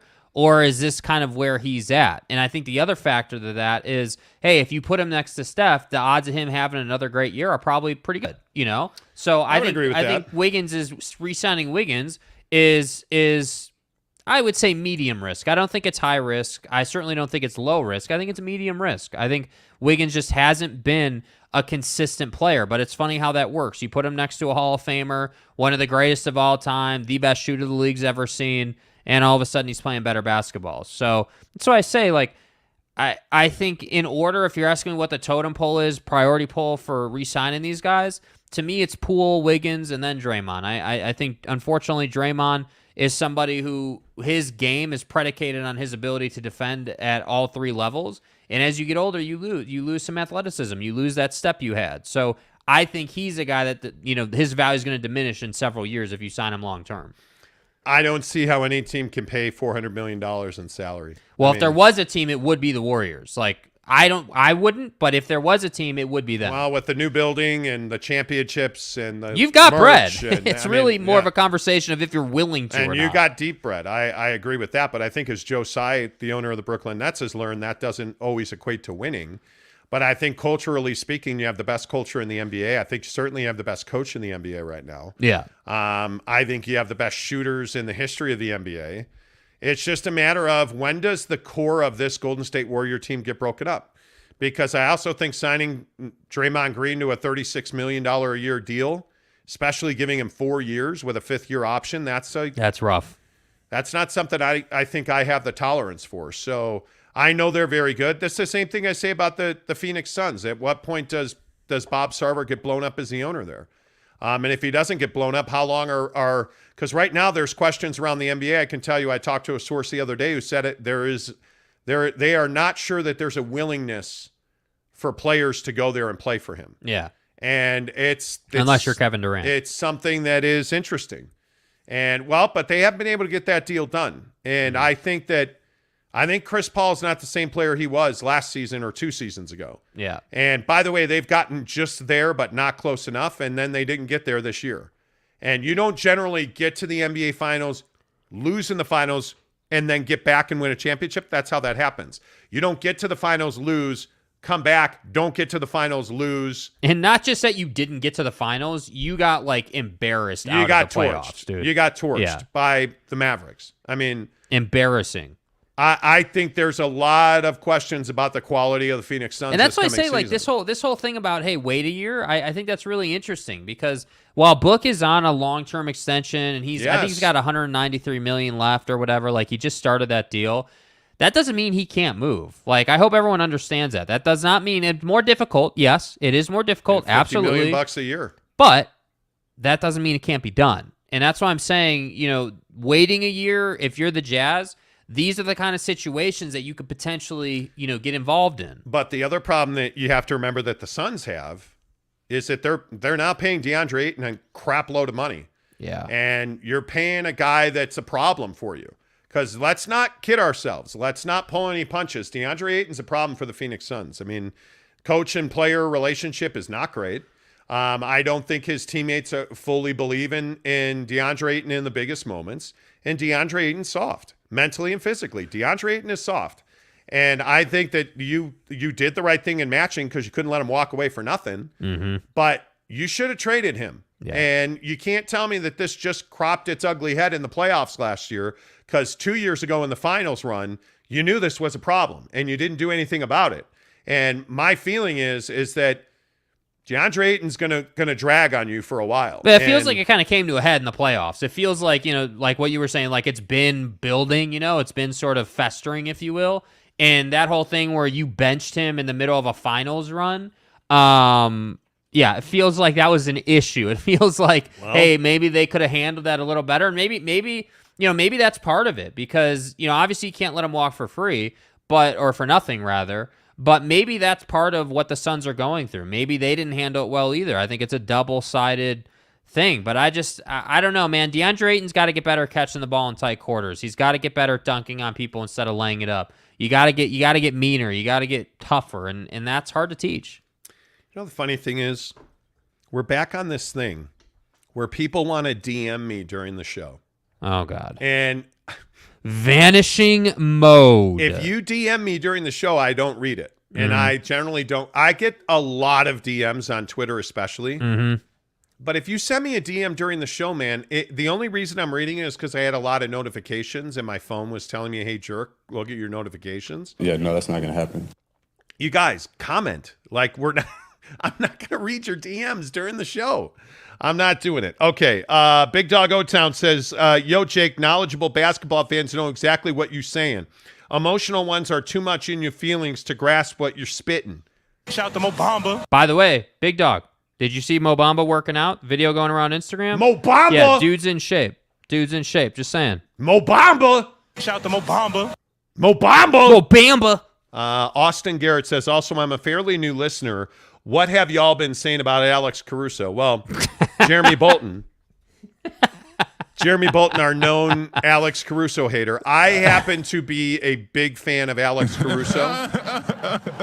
I'm a big fan of Alex Caruso. Seriously, I'm a Chicago Bulls fan. I love his game. Well, you've been following him since Laker days. Yeah, I love his game in L.A. Yeah. I think there's no doubt the Lakers missed him last year.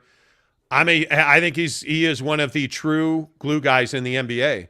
I think he is a great topper on any championship caliber team. Yeah. And I think that I would love him either on, I'm a Bulls fan. I want the Bulls to build. I want the Bulls to add. I'm glad they didn't make the Rudy Gobert trade because I want to see what Patrick Williams can do. I want to see what another year of DeMar and another year of Zach together. Mm-hmm. More DeMar, less Zach, though. Well, they can play that. That's a team that needs to learn to play at all three levels. Yeah. So we'll see. And are they better defensively? I don't know. We'll see. But this Caruso junk with getting hurt and like all the dirty plays that he had to endure, and like that's why I like Caruso, because I feel like when oh my God, what's dude's name? The Grayson Allen. When Grayson Allen did Grayson Allening things to Alex Caruso, I just was like, damn, man, that was rough. And then to have Alex come back and like do what he did and really be a contributor, he's a work hard guy, and that's why I like him. He's certainly not some superstar in the league or anything, but I respect guys who know their limitations, know their game and how to play inside of it, and lay it all on the line for their team. And I think that's what he does. Absolutely. Well, and I think the thing with the Bulls that you have to remember is you have a mix of veterans and young guys. I mean, Ayo Dosunmu is a guy that's got to grow and improve. But when you also look at what guys like Caruso bring, I mean, they have a lot of that caliber player. That's why I think Pat Williams and Ayo Dosunmu are two really huge figures on that roster. They've got to grow and expand. They've got to become more consistent, better contributors, both offensively and defensively. And there's a big unknown about Patrick Williams' game and what the ceiling or the scope of his game is. That's a huge question for me. So it'll be interesting to see exactly where the Bulls go. But I love Alex Caruso, in all seriousness. DJ Lopez says the Timberwolves are going to be Eastern Conference champions, Jake. Correct. Yes, absolutely. All knowledgeable basketball fans know that's the case. Neil Wilson. Okay, you're forever known as Wilson now. Is your middle name Wilson too? Wilson! Did you see Tony Jones' article on how the Knicks are lowballing the Jazz with their offer? I did not see that. I did not see that, but that is the case. I mean, that's what I've been saying. They want a discount. I think we've reported on this show for a while now that the Knicks were willing to part with four first-round picks, and 2 players, and they, as well as a veteran. And I think that they would have parted with quickly. I don't think that they wanted to part with McBride or Grimes. Yeah. And I think they would have parted with quickly Toppin and Cam Reddish and 4 first-round picks, and Danny Ainge didn't want that.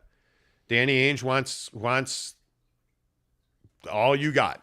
Yeah. I think Danny Ainge would do this deal for 6 picks for quickly Grimes, McBride, and Toppin with Cam Reddish. I think he'd do that deal right now today. I don't think the Knicks will even talk about that deal. And it's very interesting, the debate that's gone on about the Knicks and the Jazz is who needs the deal more, who's actually got leverage. I don't know that one team has more leverage than the other, but what I do know from talking to people at the Jazz is they're not intent on trading Donovan Mitchell. They're not out there like, man, we got to find a team to take Donovan. That's not where the Jazz are at. And I can tell you repeatedly, I have been told by sources at the Utah Jazz that if they can get a deal that blows them away, they will trade Donovan Mitchell.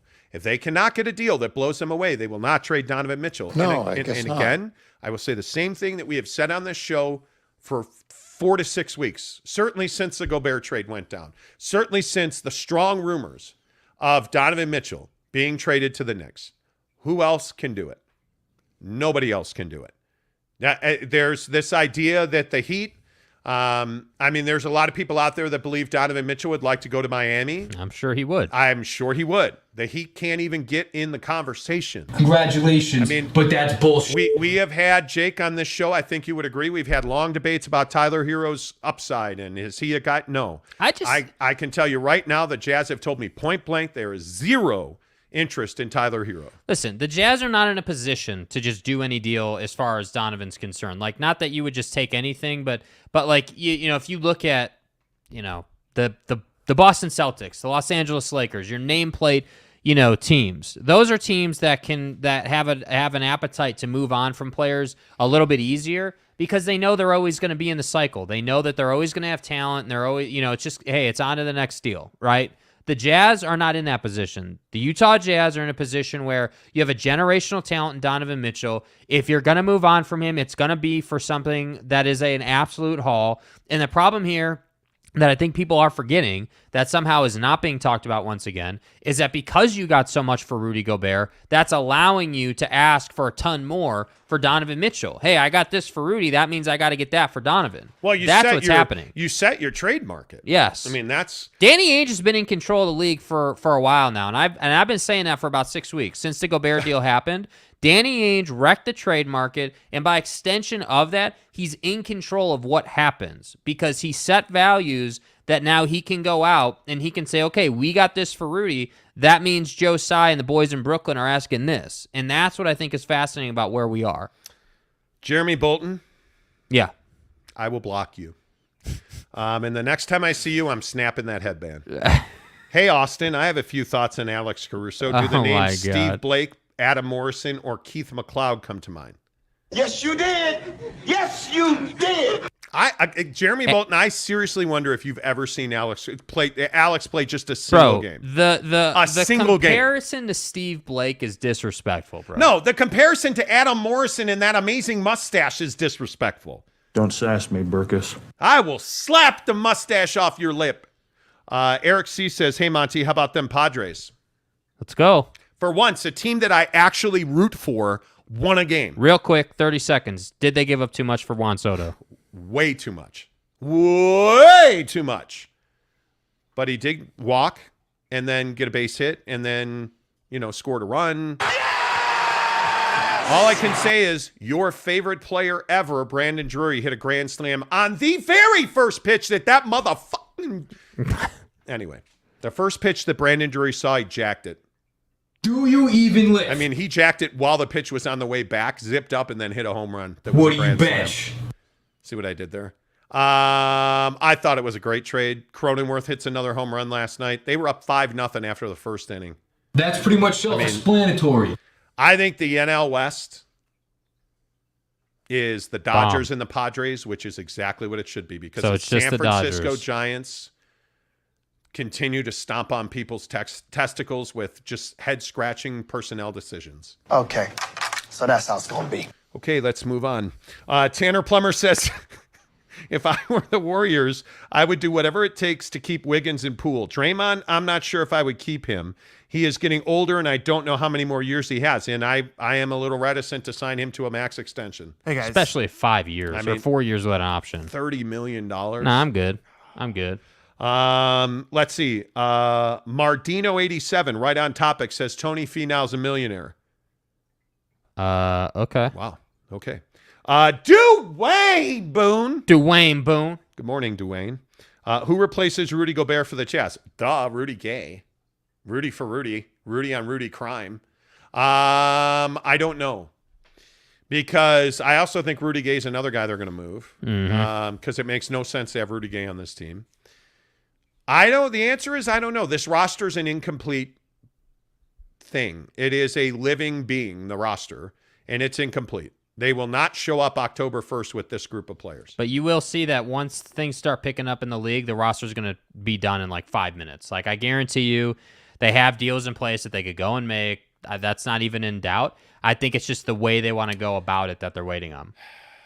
Dwayne Boone makes a really good point, though. Dwayne? I wish we had crying or sad music. Dwayne Boone says no more, quote, Buckets O'Neal on the Jazz broadcast. Excuse me, it's Buckets O'Bench. And by the way, yeah, seriously, is there a Jazz broadcast? Like, are they on TV? Wait, are we talking Pac-12 or are we talking Jazz? Well, the Pac-12 has better distribution than the Jazz do. Great point. You know, man, you're just on fire today. Great point. They should put the Jazz games on BYU TV. That'd be better carriage. We still haven't gotten a Jazz broadcasting announcement. Brought to you by Qualtrics. Yeah, I'm a billionaire. Thune Music says the money don't match for that deal. Well, you would make a deal of some sort to make the money match. That's the whole thing with, okay, am I going to trade for Slava Medvedenko? Come on. Never. Come on. That is a great basketball name obscurity poll. You just said, I'm sorry, wait, Slava Medvedenko? That is a great poll that nobody's going to know who that is. Who the hell is Slava Medvedenko? My 5-year-old son. Bro. Slava Medvedenko is a great obscure. What? Okay, Dude. in the comments. Give me your favorite obscure NBA name, because one of mine. What are you talking about, man? Slava Medvedenko is one of my favorite, nobody flipping NBA obscure guy names. Slava Medvedenko. Suck it. Like, it is a Yes, it is a great obscure NBA guy. Oh, Slava my God, Medvedenko. Dave Corzine back in the day. Like, think of that guy who sits at the end of the bench and you're like, all right, we're down 20. Slava Medvedenko, get your ass up here. Let's go. Like, that's that guy, right? Obscure NBA guy is the best NBA guy, right? I mean, that's truly what it is. Okay. Tanner says, also, Jeremy, in your opinion, are the Orlando Magic the Sacramento Kings of the NBA? Okay. Wait, what? I don't know what he means by that. Jeremy says, so does Adam Morrison and Luke Walton have more titles than the Jazz? LeBuckets carried Caruso to a ring. LeBuckets. Again, I just wondered, have you seen a game he's played ever? Tanner says, I know Dwayne Boone. Dwayne. How will Craig Homer Bolerjack sleep at night without saying that name? I know. Debt Collector says if the Jazz are even entertaining offers, they don't believe he is a Hall of Fame player. I disagree. Donovan Mitchell's not a Hall of Fame player right now. These offers are getting to a point from the Knicks where you'd be stupid not to at least have the conversation. Like, I hope we're on the same page with that. I agree. Let's see. Dwayne says, I can't believe I don't hear any chatter about the World Cup being pushed to November this year. Okay, Guy. Cool, bro. Kenai Johnson says, Jazz roster like a puzzle that started with the edges and are now moving to the middle of the board. Seriously. But the Jazz roster is also like a puzzle where you lost like 3 pieces, and you're sitting there staring at it. You're like, okay, there's a red line here. Let's find a piece with a red line. And you never find that piece with a red line. And it's mainly because your cat crapped it out in the box of litter that you threw out like a week ago. Your cat crapped it out. That's always what happens. Like it's one of those things. And my wife is a puzzle person, and she almost never loses pieces to the point where I want to like steal a puzzle piece. Because my wife is also like, have you ever seen the movie The Accountant? I have to finish. I have to finish. Mike, if my wife doesn't finish Heights or a puzzle, she will beat her shins with a wood rod. Like, she is that kind of neurotic. I have to finish. The Accountant is one of the greatest movies. It is. I probably shouldn't have smoked crack before the show. Anyway, the point is... Hey, it is what it is, man. Yeah. Kurt Rambis was that guy. The obscure guy? Boyd Lake, you think Kurt Rambis was obscure? I don't think he was obscure. Okay. Neville93 says Donkey Williams. Donkey? You said Donkey Williams. Tanner Plummer says Gordon Girachek, another obscure NBA player. Okay. Mr. Tinfoil Man Live says rip the Pac-12. Okay. Riley O'Brien says Vladimir Radmanovich. Oh, bro, yeah. That left shrimp. Yeah. Dude, where do you guys come up with these names? But I'm telling you, you have like, to. is the next guy's name going to be Sven? Or like, no. what the But hell? like Slava Medvedenko type players are legends. Medvedenko. Yes. Wasn't George Niang this guy until he wasn't? He was this guy until he wasn't. Yeah. Right? Like if you think about it, if you think about like the 2000, like let's look at the 2000 LA Lakers roster. Yeah. Because their roster was chock full of these MFers, right? Like here are some obscure NBA names amongst like Kobe and Shaq. Right. John Celestin. Who the fuck are you? John Celestin. Devin George. No idea. From Augsburg College. Devin George. Right? Like, come on, bro. Roster fillers for minimums. Yes. That's every good NBA team has them. Yeah. Every, like, Giannis's brother or those kind of obscure names. No, not Chris Birdman Anderson. No, he wasn't obscure. No, he was not. He was a really important like player. Like Chris Birdman, Anderson, your Mike Jameses of the world. Those guys are not obscure. I agree. Cade Chrisleep says, all I know is Will Hardy is glad he signed a long-term contract. The Jazz will have like 6 different rosters over the next week. Wow. 20 minutes away from Bob Thompson, the former president at Fox Sports Network. We'll talk all about the Big 12, Pac-12 TV situation, which I think actually today is a very important day for that as we give you the biggest stories in sports here on the show.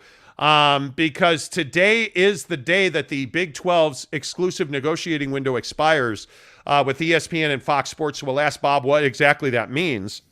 And one of the questions I want to ask Bob Thompson about is, what's the value that Utah has to the Pac-12 and to another conference? What value does BYU bring to the Big 12?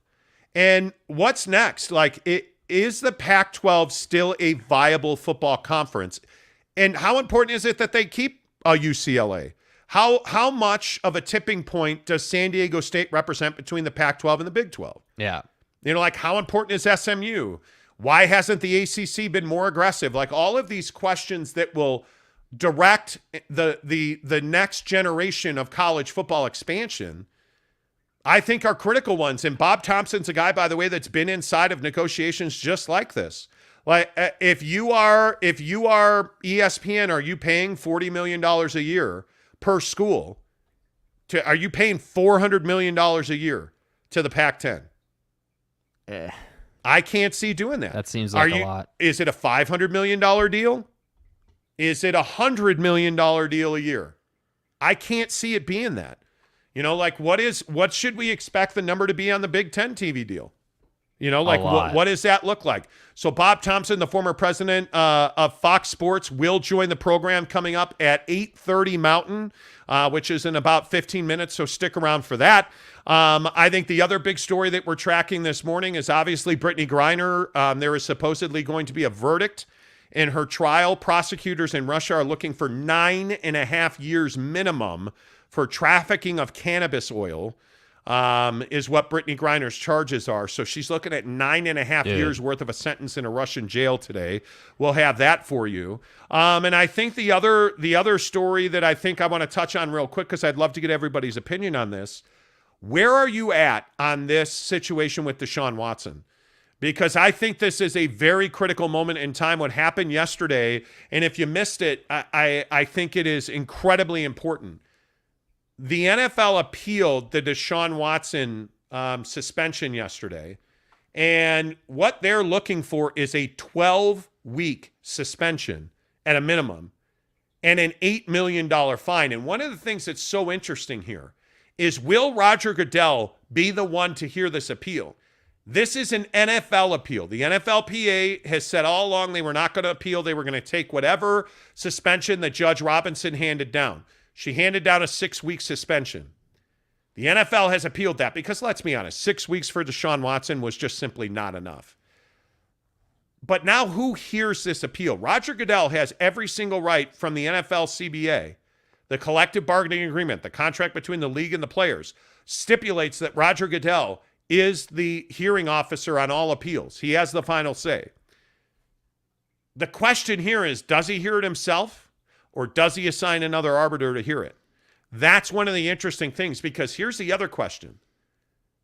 If they assign an arbiter or an outside party to hear this appeal, that elongates the timeline. So what happens to DeShaun Watson?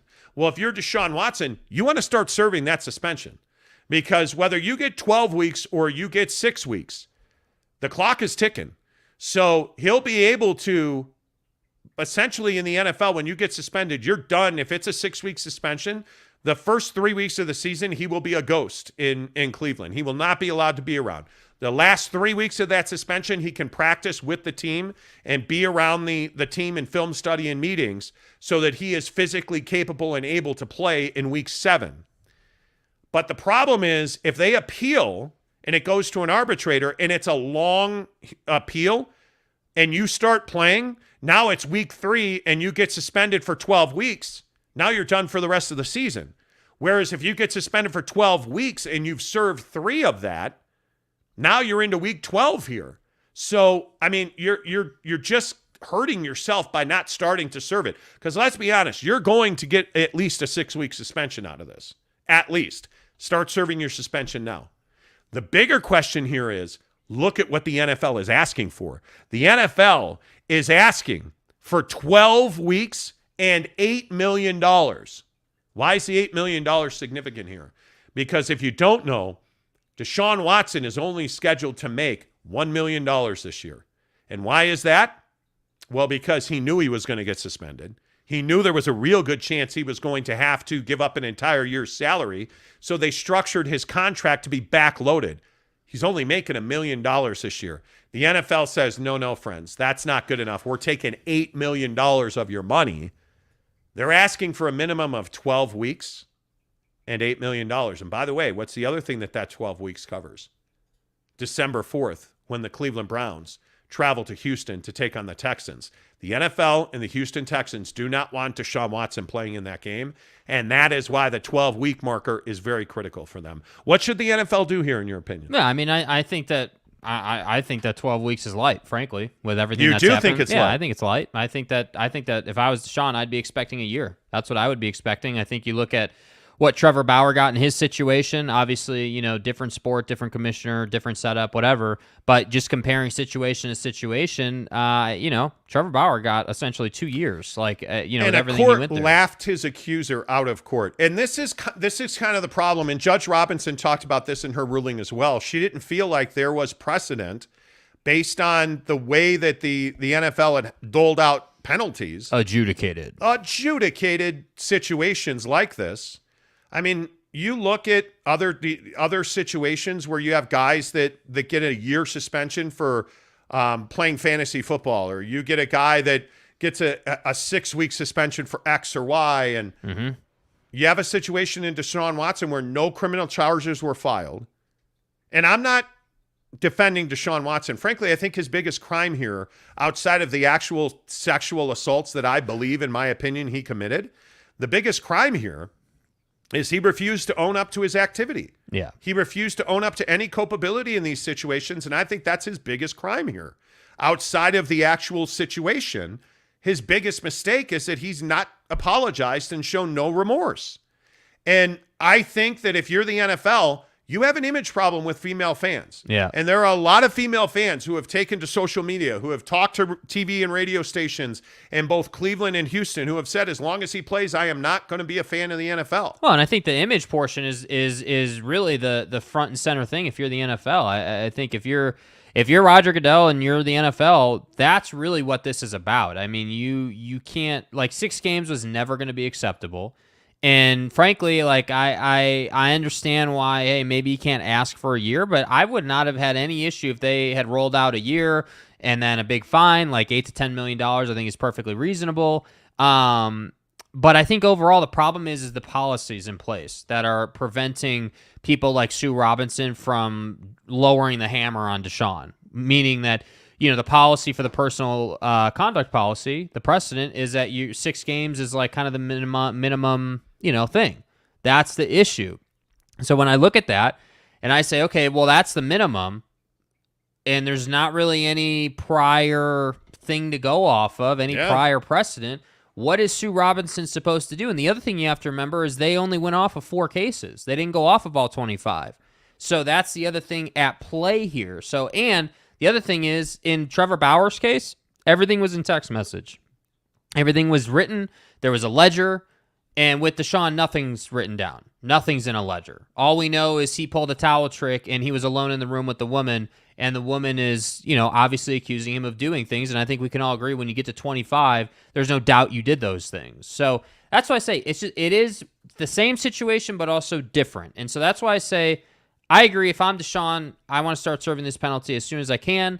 Clearly, the Browns have a plan, and I think that this suspension and this financial penalty that DeShaun's going to pay ultimately is also a shot at the Browns' ownership and front office, because I think it's not lost on Roger Goodell the way they structured that contract. And I think that that's why this penalty is going to be much heavier. Like, that's part of the reason, outside of just disciplining DeShaun for what he did. So, yeah, I think right now, today, if he gives them 12 games and $8 million, I think that's better from the NFL. Not ideal, but better. Yeah, and by the way, it's still not enough. I think he should be suspended a year, and I think he should have to forfeit a significant amount of money. I think $1 million. The problem is an NFL owner and Jimmy Haslam gave him that contract, so it's awfully difficult to reach back into his pocket once that happens. So we'll see. Teddy Wayman with a $2 tip. Appreciate you, Teddy. He says, Kyrie, some guy named Fasenko used to play on the Jazz. Okay. Who the fuck is that guy? You know. Let's see, a couple more. Kenai Johnson said, I heard they were doing a prisoner swap for Brittany Griner. U.S. has someone in custody that Russia would switch her for. They have multiple people in custody. They have a significant arms dealer, and the Germans have a Russian assassin who killed a Chechen warrior. But the problem is the U.S. does not control his fate. He's in a German prison. He's an assassin. So that makes that awfully difficult, KJ. Tanner Plummer says, where am I at with the Watson situation? I think that a full suspension needs to happen. Today, it's all about PR, and the NFL will look better PR-wise if the appeal works out. I agree. But they're just garbage at PR. Yep. Don't forget, in 10 minutes, Bob Thompson, the former president of Fox Sports Network, joins us on the show to give us the latest in his opinion, and what he thinks is going to happen is the Pac-12 and the Big 12 look for new TV deals and new members, and we'll ask him what Utah and BYU's value are going forward. But let's keep rolling on DeShaun Watson here. Cade Chrisleep says, I think he hears it himself. He already had a bad press on his side with how he, quote, handled the Commanders. Such a stupid name for a team. Yeah, by the way, the Dan Snyder situation in Washington is terrible. Absolutely terrible. Boyd Lake says the NFL set up the arbiter to give Watson 6 weeks based on the wacky NFL precedent, all to be able to appeal. This is to try to recover PR from the NFL, my opinion. I don't disagree with you. I don't disagree with you at all. I think a lot of this is PR. I think a lot of it is. 1999 from Dwayne Boone. Appreciate that. Dwayne Boone says, I'm switching from OnlyFans to the Monty Show. Okay. Okay, Dwayne.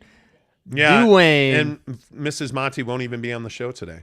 Well, things are happening. Sorry. Giggity says, I read that Watson still feels like he did nothing wrong and has no remorse. The NFL needs to lower the boom on him.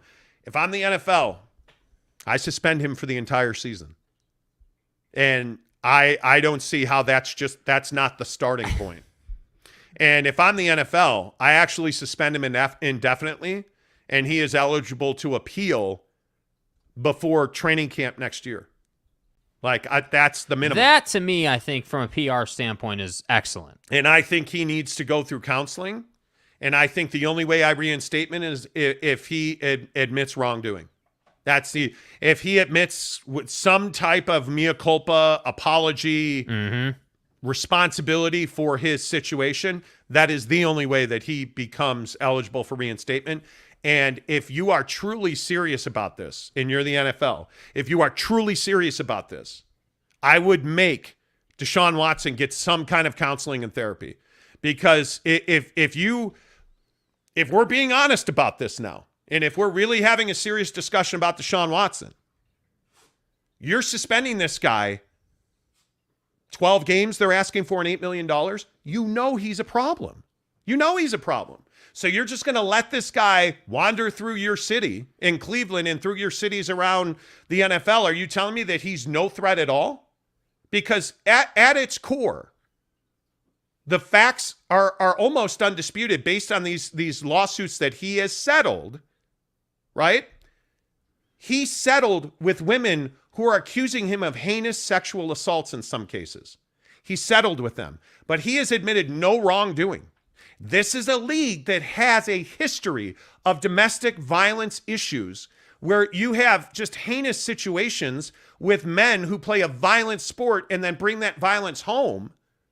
And you have women now who have said, I'm not going to support this league simply because DeShaun Watson's getting off scot-free. Yeah. You have an NFL owner who backloaded a contract and only paid him $1 million because they knew he was going to get suspended and they wanted to help him financially. Yes. That's craziness, in my opinion. And that's why I say the NFL has an image issue. Yeah. They have an image issue. And again, never mind the Dan Snyder debacle where he's on a boat off the coast of Greece avoiding a congressional subpoena in a situation that is 100% about the way he treats women in his organization. Yep. It's crazy talk to me. It's crazy talk. And yet the NFL makes billions of dollars every year. Yeah, and I almost feel like a lot of these situations the NFL finds themselves in now and in the past, a lot of them from a disciplinary standpoint, I feel like are, I mean, I'm not going to say it's common sense because there is a lot to consider. Yeah. But I like this concept you've brought up of like, hey, we're going to suspend him indefinitely, and then he's eligible to come back at this date that we set. He can apply for reinstatement. Yeah. But again, and this is just my opinion. Nobody's reporting this. I want to make this really clear. This is just my opinion. My opinion is that if reports are true that they are going to ask for a minimum of 12 games and $8 million and a fine, I just don't think that's far enough when you're talking about a situation where the crimes that he's accused of. Mm-hmm. And this thing with Trevor Bauer is very interesting because I think that, and this is why I go back to this remorse comment that's on the screen as we talk about DeShaun Watson's situation here on the Monty Show, that they're asking for 12 weeks and $8 million.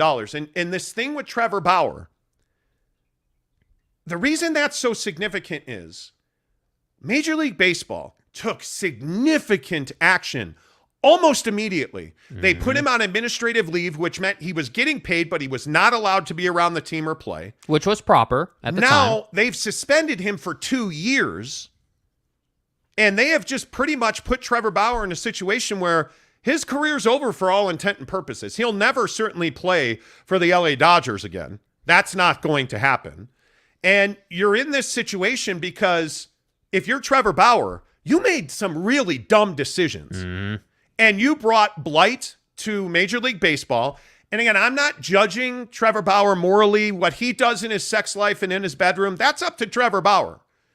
All I know is Trevor Bauer, the woman that accused him of these things, got laughed out of court by a judge when she asked for a restraining order. The DA in Los Angeles chose not to press charges. And Trevor Bauer has text message proof. He got a 2-year rip for this from Major League Baseball. DeShaun Watson got 6 weeks and zero financial penalty. 6 weeks and no fine. That's unbelievable to me. Yes. That is unbelievable. A couple more 3 minutes. Bob Thompson, the former president at Fox Sports, will join us to talk about Big 12 and Pac-12 expansion. But I want to get some of your comments in here. Thank you guys so much for being here every single day, supporting the show. BB says, so the NFL should do that as well. Nah, I'm good. He also said baseball suspended a guy that was not guilty, right? But guilt is perception versus reality in big time sports, right? I mean, it is whether you are found guilty in a court of law. These leagues don't care about that. The NFL has it written in black and white in their contracts that they are the judge and jury. Yeah, the difference here is that Major League Baseball is being proactive and the NFL is being reactive, and that's the problem. Roger Goodell and the NFL took entirely too long to get after DeShaun on this. Yep. Let's see. Tyler Sadler says, when is the former Fox guy going to be on? Give me about 2 minutes. He will be here. Tanner says, if we want things like this changed, then we would probably have boycotted the NFL. But that's not realistic. Yeah, I think that's a little excessive. That's not realistic. You're not boycotting the National Football League. Yeah. We as sports fans have never done that. Yeah. Right, wrong, like we can have conversations about moral turpitudes, and what does that really matter? Like the morality of these situations don't matter at all. All right, final voice on this will be Zayman, who says DeShaun did have to go to Cleveland, sort of a prison sentence. Well, come on, man. Why are you killing the Cleveland I don't think we Browns? can be tongue-in-cheek about DeShaun, man. I think it's too serious for that. I think that's something that we have all done pretty well with. Yeah. I think this DeShaun Watson situation is very serious, and I just think that you have to treat it as such, because there are at a minimum 23 women making some pretty serious allegations against DeShaun Watson. All right, let's switch gears, get you back to college football and expansion, because I know that is a big thing on the show. Pleasure to welcome Bob Thompson, the former president of Fox Sports, to the program. And Bob, I guess my first question for you would be, how often are you hearing about expansion? And I would imagine it's one of the main things that people talk to you about. I hear quite a bit about it, yes. It is. So talk to me about your experience in this, Bob, because I think one of the things that's so interesting is you're a guy who's been through these processes. You're a guy who have been in on conversations like this. When you hear about the Pac-12 and the Big 12 and all of these deals, what is your experience like in that, and what do you think is actually happening behind the scenes right now? Right. Well, as far as the experience goes, my first kind of foray into conference realignment was when the Southwest Conference disappeared back in the early 90s. At that time, we had agreements with the Big 8 and the Southwest Conference. They kind of fell apart, got back together as the Big 12. Yeah. So that was round one. Round two was in 2009, 2010, when the Big 10 made a few moves. The SEC made some moves. Pac-12 got a couple, got Colorado and Utah Mountain West. That was round two. And so this is my round three. And interestingly enough, it always coincides with the expiration of television agreements. That's when the movement occurs. People are getting out of their grant of rights requirements. And so they have some mobility to move without paying large departure fees. Right. Yeah, and I think one of the things that's so interesting here is, and one of the questions we get a lot on the show is, how do these grant of rights work? I think a lot of people think that, hey, Utah is going to sign a deal with the, ESPN. Right. Explain that process, because from what, obviously what we know is that those grant of rights go to the conference, who then goes to the network, correct? Correct. In essence, each school owns all rights that take place at their venues. So what they create a grant of rights, which is basically a binding legal agreement where they assign those rights to the conference. The conferences then amalgamate those rights and take them out to the networks to sell in total. It's no different than MLB, NBA, NFL. There though, the league retains all the national rights, whereas in college it's a slightly different. It resides at the school. So the grant of rights basically locks the schools into, it requires them to provide their product to the networks that ultimately do the deal with the conferences. So it's from the top level rights, and you hear tier 1, tier 2, tier 3. Right. Now pretty much everybody is devoting or assigning all of their rights through the grant of rights to the conference. The conference then sells the tier 1 package, a tier 2 package. A tier 3 package turns into a Pac-12 networks or a Big Ten network, that type of thing. And in your opinion, Bob Thompson, former president of Fox Sports, joins the show. Let me ask you about the Pac-12 in general. There's all these narratives about, hey, look, the former commissioner, Larry Scott, did a lot of damage to the conference and whatnot. Where did the Pac-12 network go wrong in all of this? Pac-12 networks went wrong at the onset when they decided to, go alone, as opposed to partner. For instance, we did a partnership with the Big Ten to get the Big Ten network on the air. Right. We have, Fox had at the time, we had 20 regional sports networks. We had Fox News, we had the Fox Broadcast Network. So we had kind of the juice to get the channels cleared. It took a while, but we did get it cleared. ESPN and the SEC network. Did we lose you, Bob? I think we lost Bob. He froze up on us, Jake. Dang. Unfortunately. Yeah. Darn it. Dang. That's all right. We'll get Bob back here in just a bit once we see that Bob's unfrozen. Because his experience is incredible. His experience is incredible. But I think what's interesting is he was talking about the Pac-12 network and the way that whole situation played out. Right. I think that's one of the biggest issues that you have is that you just have no idea. Or I don't know. Maybe I'm wrong. I just feel like they had no idea what they were doing at the Pac-12. It's amazing the mistakes that they made. Yeah, I think that, clearly if you knew what you were doing, you wouldn't have acted the way you acted. I mean, I again, we've talked so much about the lack of distribution for the Pac-12, and that's the primary issue and the primary reason you are in the position that you are in. So it's no surprise to me that that's what we're hearing from Bob, that they didn't know what they were doing, that they're not well planned, I guess, if you will. Like their execution just isn't there because they weren't sure how to go about it. That's the thing that I think is really clear. And I love that he said that there, and I think that's how it works in our world. I feel like the haves know how to execute. They know what they're doing, and the have-nots are lost. And unfortunately, the Pac-12 is lost, I feel like. Yeah, and I think, I don't know, is it too late? I don't know if it's too late. I think for the Pac-12 network, it's likely too late. I mean, I don't know that there is a way to fix that. Mm-hmm. I don't know that there is a way, frankly, I don't know that you can recover from the mistakes that this conference made early, and whether that's paying too much rent in downtown San Francisco, flying on private jets, all of the money you've wasted, that money's gone now. Yeah. I don't know that there's a way to bring that back, but today is a very important day. It's a milestone in the Pac-12 because this is when your exclusive, right to negotiate with Fox Sports and ESPN, that expires today. Not that it's really significant in that, well, hey, then you won't be able to make a deal, because that's certainly not the case. But what you won't be able to do is secure yourself the deal that you probably wanted. Now, yeah. I also think there's leverage in waiting to see what the Big Ten does. Absolutely, there's leverage in that.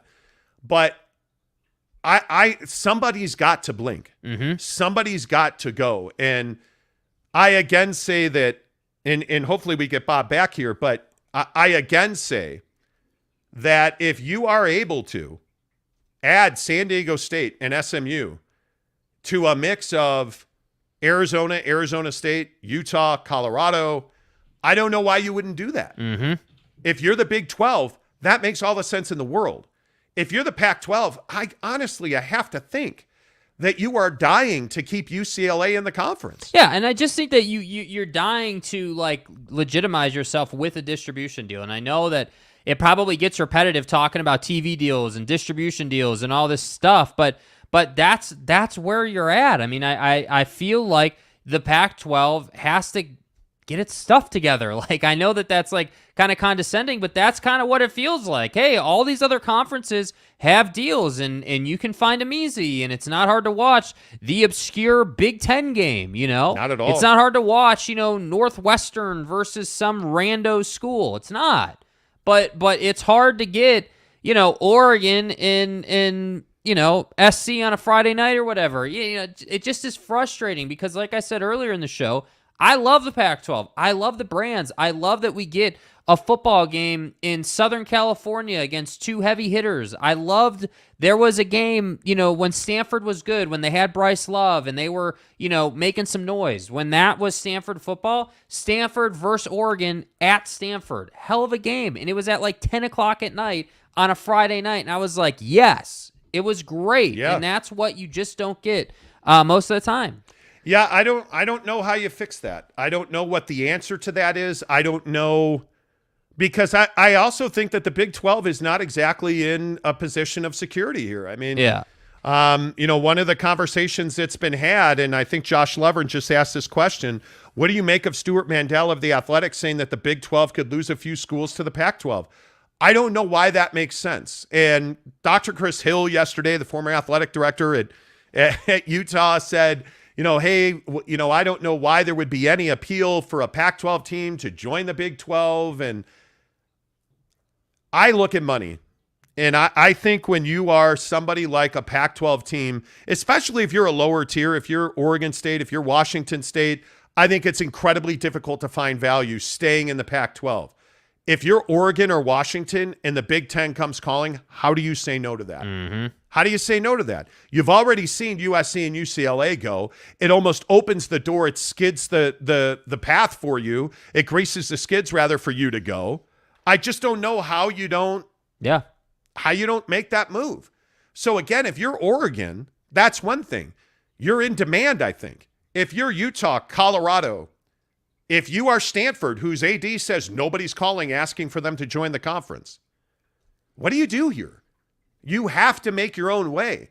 So, Josh, to answer your question specifically, I don't know if there are going to be Big 12 schools. Houston is a school that everybody is talking about. Yeah. That the Pac-12 should try to steal. Mm-hmm. I don't know. Is that a viable answer? I have no idea. That does Houston feel like a fit in that conference? Because I'm telling you, I don't feel like Houston's a great. I mean, geography-wise, sure it is. TV market-wise, sure it is.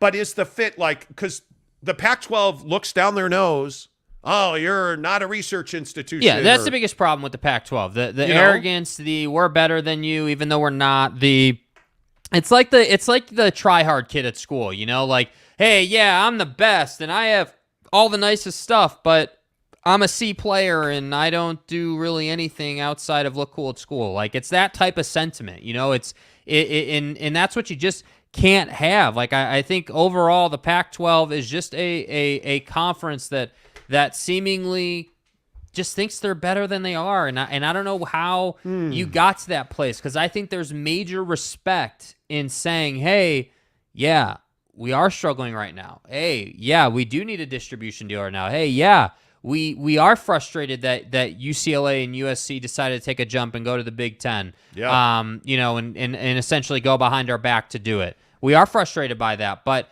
while that negativity is real and it is in our face and we are dealing with it, on the positive side, we still feel like we have some options, and we are going to try and get UCLA back. I don't know. An interesting comment from Josh says arrogance schools left are UW, Washington, Cal, and Stanford. Is Stanford really that arrogant? I think if you ask Stanford about their education, yeah, they're arrogant. They're absolutely arrogant. I think if you ask Stanford about their fan base, I don't think they'll be arrogant about football. I don't think they'll be arrogant about their fans, their stadiums. Stanford is a very small, unique school. Stanford is not a large institution. Stanford, I mean, you get the Bay Area TV market, but Cal, in my opinion, I think it is. And by the way, Bob is texting me saying, "Hey, my Wi-Fi went out." Things perfect. happen. Of course they do. So we'll hopefully wait. We'll get Bob back. But my point is, I think one of the things that's interesting, I think you can't believe that if you're Stanford, that you have a ton of value as a sports property. As a TV market, sure you do. Cal and Stanford together delivers you the entire Bay Area. Though, and a lot of people I don't think realize that Cal, Stanford, and the Bay Area is a huge rivalry.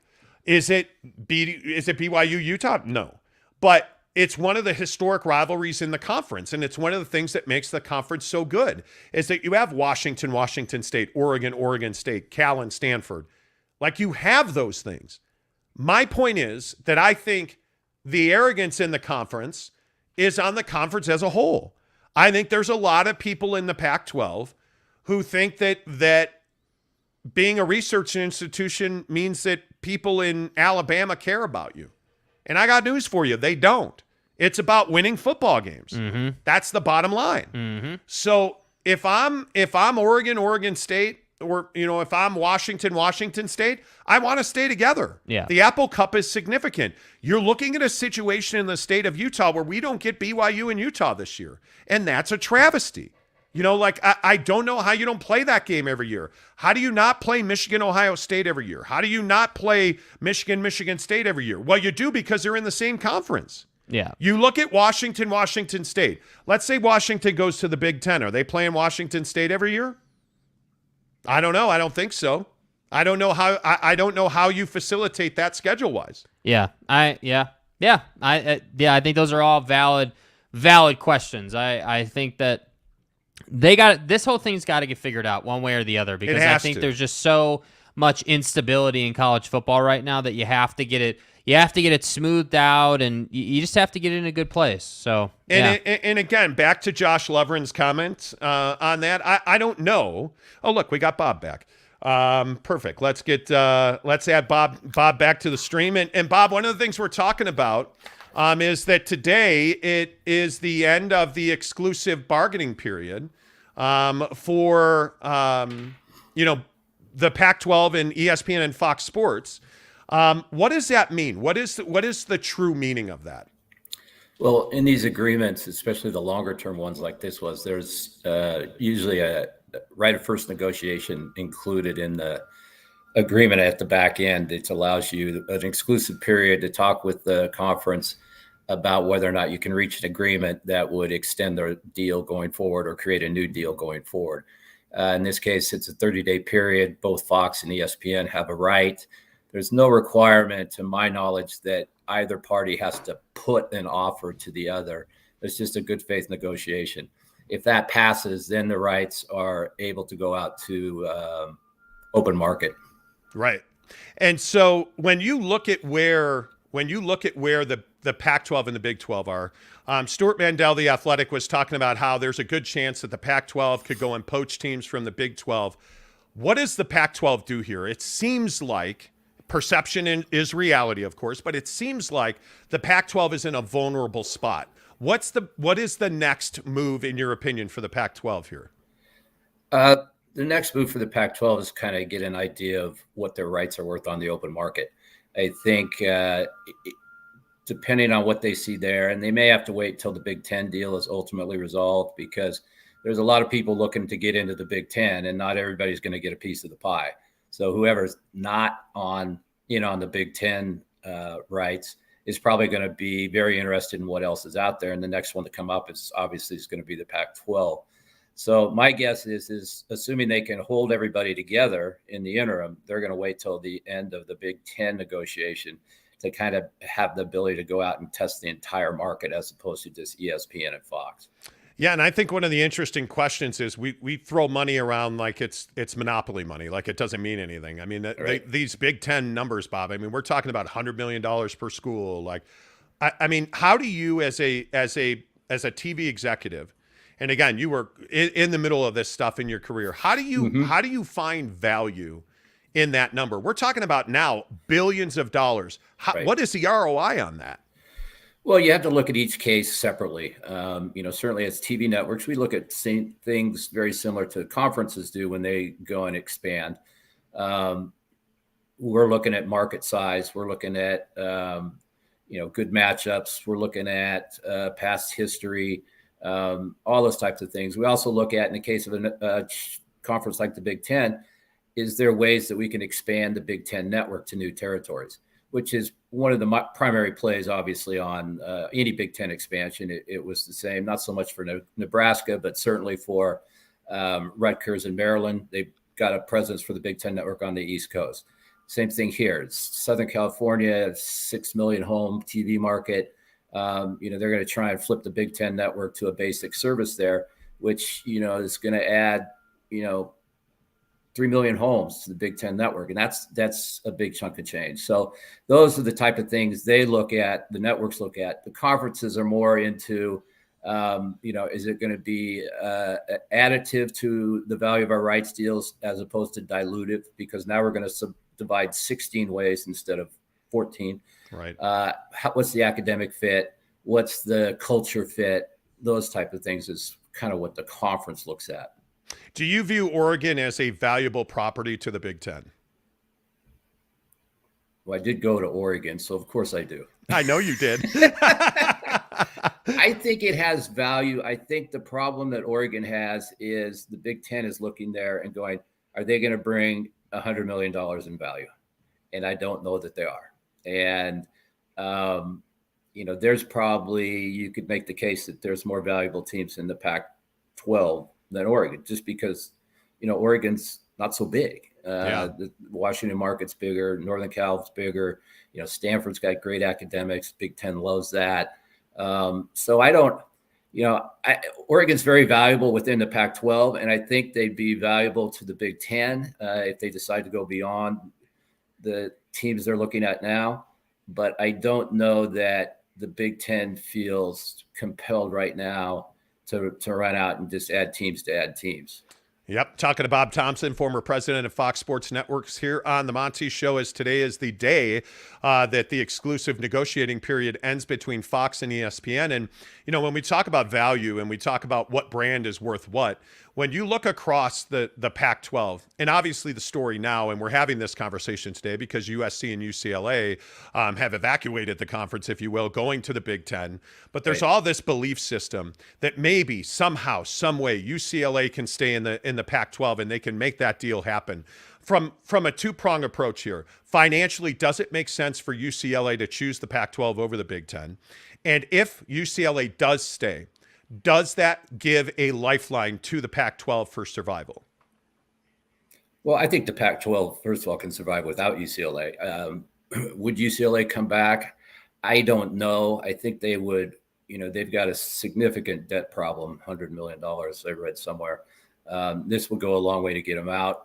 Not sure what the Board of Regents is going to do. I think there's a meeting coming up on that, maybe today as well, which, they are somewhat tethered to Cal. Yep. And whether or not the Board of Regents gets picky and says, okay, UCLA, you got to give some of your money to Cal because you're leaving them without a life raft.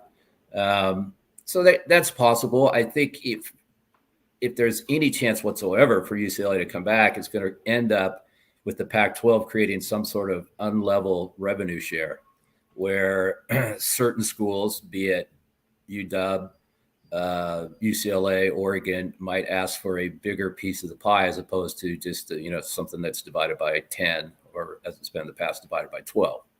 Yeah. What does it take for the Pac-12 to survive, in your opinion? What do they need? What can they do? Well, I think they're going to have to get at least a rights deal that's going to get everybody at, if you do equal revenue sharing, 30 million more or less. So say $300 million average. So over the course of the deal, which will probably be 5 or 6 years. So you're looking to start, in the 260, 270 range per year, 5-year deal. You got to have to do something with the Pac-12 networks, and that could potentially add some value. I think, one of the things we were talking about before I got cut off was where the mistake the Pac-12 made was going on their own. And so they never really got the clearance that the other collegiate networks got because they just didn't have the juice. The leverage, whatever you want to call it. Yeah. So their other mistake was they went with 7 feeds instead of 1. You don't need 7 feeds. It's a mistake. Yeah. So nobody wants to carry 7 feeds. Nobody watches 7 feeds. You don't need 7 feeds.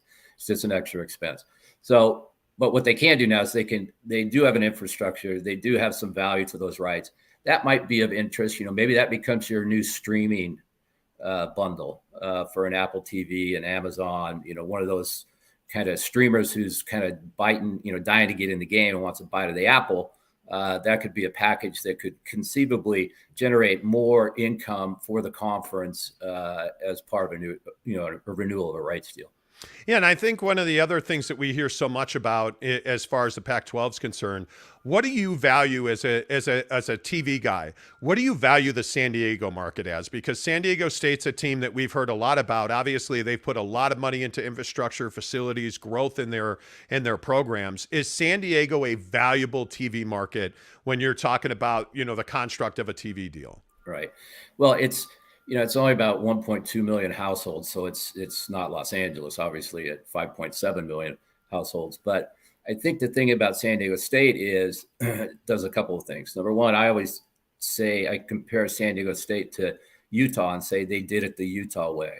They've built their football program over the years. Their basketball program's been great. They're putting money into the facilities. I'm actually down here right now. They've got a brand new stadium that's beautiful, 35,000 feet, could go to 55,000 very easily. Top-notch facilities. They've got some other issues that the Pac-12 might look at and kind of go, but I think it's a reasonable candidate. The other thing is, it is Southern California. I mean, basically Southern California runs from Santa Barbara all the way down to the Mexican border. And so while you don't get the LA market per se with a local school, you are in Southern California. And that's very important for recruiting for all the schools outside of Southern California. You want to be able to tell your guys that, hey, you're going to get to San Diego to play. And if your family's in Orange County, LA, whatever, that's not that far. Right now, they can't say that after, USC and UCLA leave. So it's an important market. The question becomes, all right, do you go to 11, or if you don't, you want to go to 12, who's the 12th? And that's all, you get UNLV, Fresno State, Boise State, those type of conversations, SMU, you try and poach Houston before they get in the Big 12, those type of conversations come into play. Well, and you bring up UNLV, and I think everybody brings up UNLV because it's Las Vegas, and everybody sees Las Vegas as this exploding market. I mean, does UNLV make sense? Because, their athletic program's not certainly a football program first. I mean, obviously, they're probably more known for basketball, but does the Las Vegas market carry value? The Las Vegas market carries value primarily because of the market size. It's hard to, look at the school and say, oh, they've got this deep-seated history in football. Right. Like you said, basketball probably more than anything. So that's a pure market grab as opposed to a school grab. Yeah. And then, I want to ask you specifically about Utah. And obviously, this is a program right now that's coming off of a Pac-12 championship, one of the best Rose Bowls any of us have seen in a decade. I mean, this is a very good program with tradition. The game at Utah. Mm-hmm. What is their value? Because a lot of people want to know, hey, let's say the Pac-12 implodes. What is Utah's value? Are they a candidate for somebody like the Big Ten, or are they really in limbo waiting for the Pac-12 to make a decision in a direction? I don't know about Big Ten. I think all the corner schools certainly would be, by that I mean Utah, Colorado, Arizona State would be of interest to Big 12 because they're adjacent. You have a couple natural travel partners already with BYU, moving into the Big 12. So I think Utah's best case is Pac-12 sticks together and Utah keeps doing what Utah's been doing the last few years, which is kicking Oregon's butt every time they meet. So. Right. At least last year. Yeah. And I think one of the interesting conversations is what you just brought up. Like, you look at travel partners. Let's talk about BYU specifically. Obviously, BYU is a big brand. The ESPN TV deal. When you look at BYU, independence for a decade, how much value is in the BYU brand, in your opinion? I think there's a fair amount. I mean, they performed at a high level. BYU brings certain issues just because of the church relationship and, will they play this day? Will they play that day? But the flip side to that is they have, wide popularity, not only in the United States, but outside the United States. And so I think you get more than you give by bringing a BYU in. And I was really glad to see them, make that next step. I think they're certainly ready for it. They have the support locally and they have the support nationally. So and as a football, if you're not going to play Mountain West Conference football and you're going to play football as an independent, with these conferences getting bigger and bigger, it's harder to schedule good games. And so if you want to be in the discussion for a national championship, it really is better off being in a conference that has a clear path to a playoff. How meaningful is BYU's national championship? Because we talked to Bob Thompson, the former president at Fox Sports Networks. How meaningful is it? Was 1984, and that's a huge debate in this state. Is like, hey, we've got a national championship, and how meaningful is something like a 1984 national championship to BYU's value? It's kind of outside of the current body of work.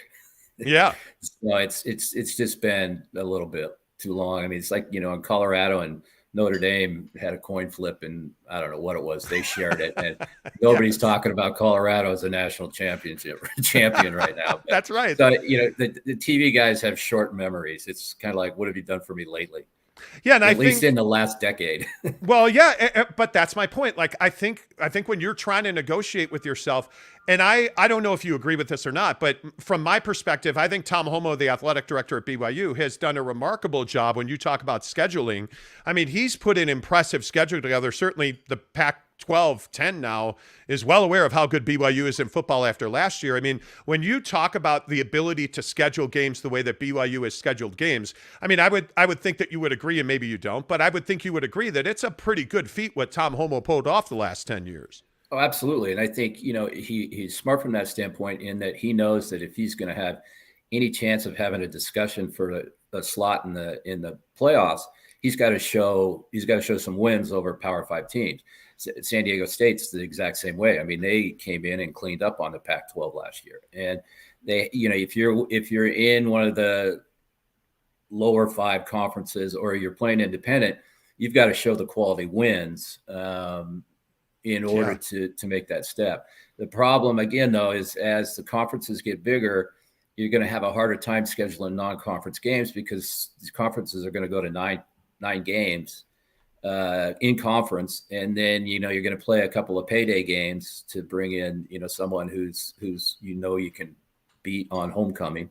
And it doesn't leave a lot for for BYU. I actually think that at some point Notre Dame might have a similar situation. Well, isn't that the 10,000-pound elephant in the room? It's like, does Notre Dame ever join a conference? And one of the things I'd ask you about Notre Dame is there's been a lot of talk about, hey, maybe Notre Dame and the Big 12 can make a relationship with NBC where maybe that Notre Dame doesn't clearly not going to join the Big 12. I think if they joined a conference, it would probably be the Big 10. But if you're Notre Dame, is there any value in making a relationship between yourself and Notre Dame, the Big 12 and NBC? I think there's value for NBC to make a relationship with the Big 12 and then separately Notre Dame. I don't think that Notre Dame has to necessarily do anything with the Big 12 in order for that to happen. NBC's got to step up and pay Notre Dame what what Notre Dame thinks they deserve, which is probably in the area of what a Big 10 team thinks they deserve. Right. And then, that gives NBC 5-6 Notre Dame home games. And then, what NBC's problem has always been, this Notre Dame games just kind of float out there in space. You have one every other week, every 2 weeks, every 3 weeks. There's no consistency. So what NBC then has is they combine that with a package of Big 12 games or say even Pac-10 games or Big 10 games, some package from somewhere that gives them a consistent Saturday football that Notre Dame is either the lead in or the lead, or is on the back end of the other conference they retain. And that way NBC has some consistency and something to promote and schedule around as opposed to just some one-off Notre Dame games floating around out there. It's interesting also that what comes to my mind here is we're talking about $20 to $30 million in the Pac-10. We're talking about $100 million in the Big 10. And the SEC, I think probably the SEC at this point wishes they had probably waited a minute before the ESPN ABC deal now. Right. But, I mean, is it viable? Can you survive? And let's talk about the Big 12. If the Big 12 does a new deal with what they have now, which would be the big, their 12 teams, right, or whatever, I guess it'd be 14 teams. If you do a deal on that right now, are you making more than you're making? Are you making more than $30 million? Are you $40, $50 million at that point? You're going to make more than you're making now, primarily because that deal's stale. It's 10 years old. And, they had, I think at the end, it'll actually be 12 years old or 13 years old. So they missed a couple of jumps along the way. And that was part of the problem with the Pac-12 too. They went for length because they wanted a big number to say we got X billion. Well, the only way that Fox and ESPN were going to give them that is if it was over the course of a lot of years. So that's we end up with a 12-year deal. Where the Big Ten has been smart, and Jim Delaney was always smart about it, is he kept his deals shorter in the expectation that things are going to change, things become more valuable as live sports value increases. And if I keep it short and I get ahead of everybody, I'd rather be setting the market than reacting to the market. And so that's where I think for the Big 12. They get more. I think, you got to look and say, well, losing Texas and Oklahoma is just like losing USC and UCLA. That's half the value of the conference, we'll say. Yeah. And so while it doesn't necessarily equate to half the revenue because you're not giving those schools a share anymore, they're big schools and they carry Texas and they carry Oklahoma. And there's just a ton of Oklahoma fans in Texas as well. So it's going to be interesting to see what they do. I think picking up, the Florida markets, picking up BYU, so they're into a new state there. Cincinnati, having Houston is not Texas, but it's, better than SMU. Yeah. So I think they've done a good job in shoring up their flanks and shoring up the areas they've lost, adding some new areas. So I think they'll probably do a bit better. I think everyone's hoping that when the new college football playoff comes around, that's kind of like a payday that's going to, affect everybody in a couple of years. The one thing about the Big Ten deal that everybody has to understand is when people throw around numbers like $1.2 billion a year, you got to remember that's the average over the course of the year or over the course of the agreement. Right. So you say if it's a 5-year deal, in the mid-year, you're going to get $1.2 billion. But earlier in that, my guess is the Pac-12 or the Big Ten payouts round one, the first year of the new deal, will be closer to the $78 million range because they usually contain 3 to 4, 5% escalators annually. So only $78 million? Yeah, it's a toughie, I know. Why are we even doing this deal, Bob? That's incredible. We're talking about $24 million potentially in the Pac-10 to $78 million in the Big Ten. I think the Big Ten will average at least 30 million over the course, but they're going to start in the 20s, unless they do unequal sharing. And some guys will do better. Stanford, Oregon, Washington will probably do better, and Oregon State and Arizona, Washington State won't do so good. Yeah. And one last thing on that, because then I want to ask you about streaming before we let you go, but is there any chance that the Big 12 comes out ahead financially of the Pac-12, in your opinion? Like because it can't be. I can't believe the Pac-12 ends at, $25 million. Let's call it 30 even. Right. Are you telling me that the Big 12 is under $30 million a year on average per school? That just, that doesn't seem like you can survive on that. No, I don't. I think the Big 12 and the Pac-12 are going to be pretty par at the end of the day. I mean, they both lost their 800-pound gorillas. But what's left isn't bad. You look at the AAC, would you want to be out there? I mean, look at the ACC. I mean, they've got Clemson, they've got Florida State, they've got Miami, and North Carolina makes an appearance every once in a while. But it's hard to get beyond huge numbers for any, for the Pac-12 or the Big 12 without the conference channels that really aren't contributing anything near what the SEC, ACC, and Big Ten get from their conference channels. They're money makers.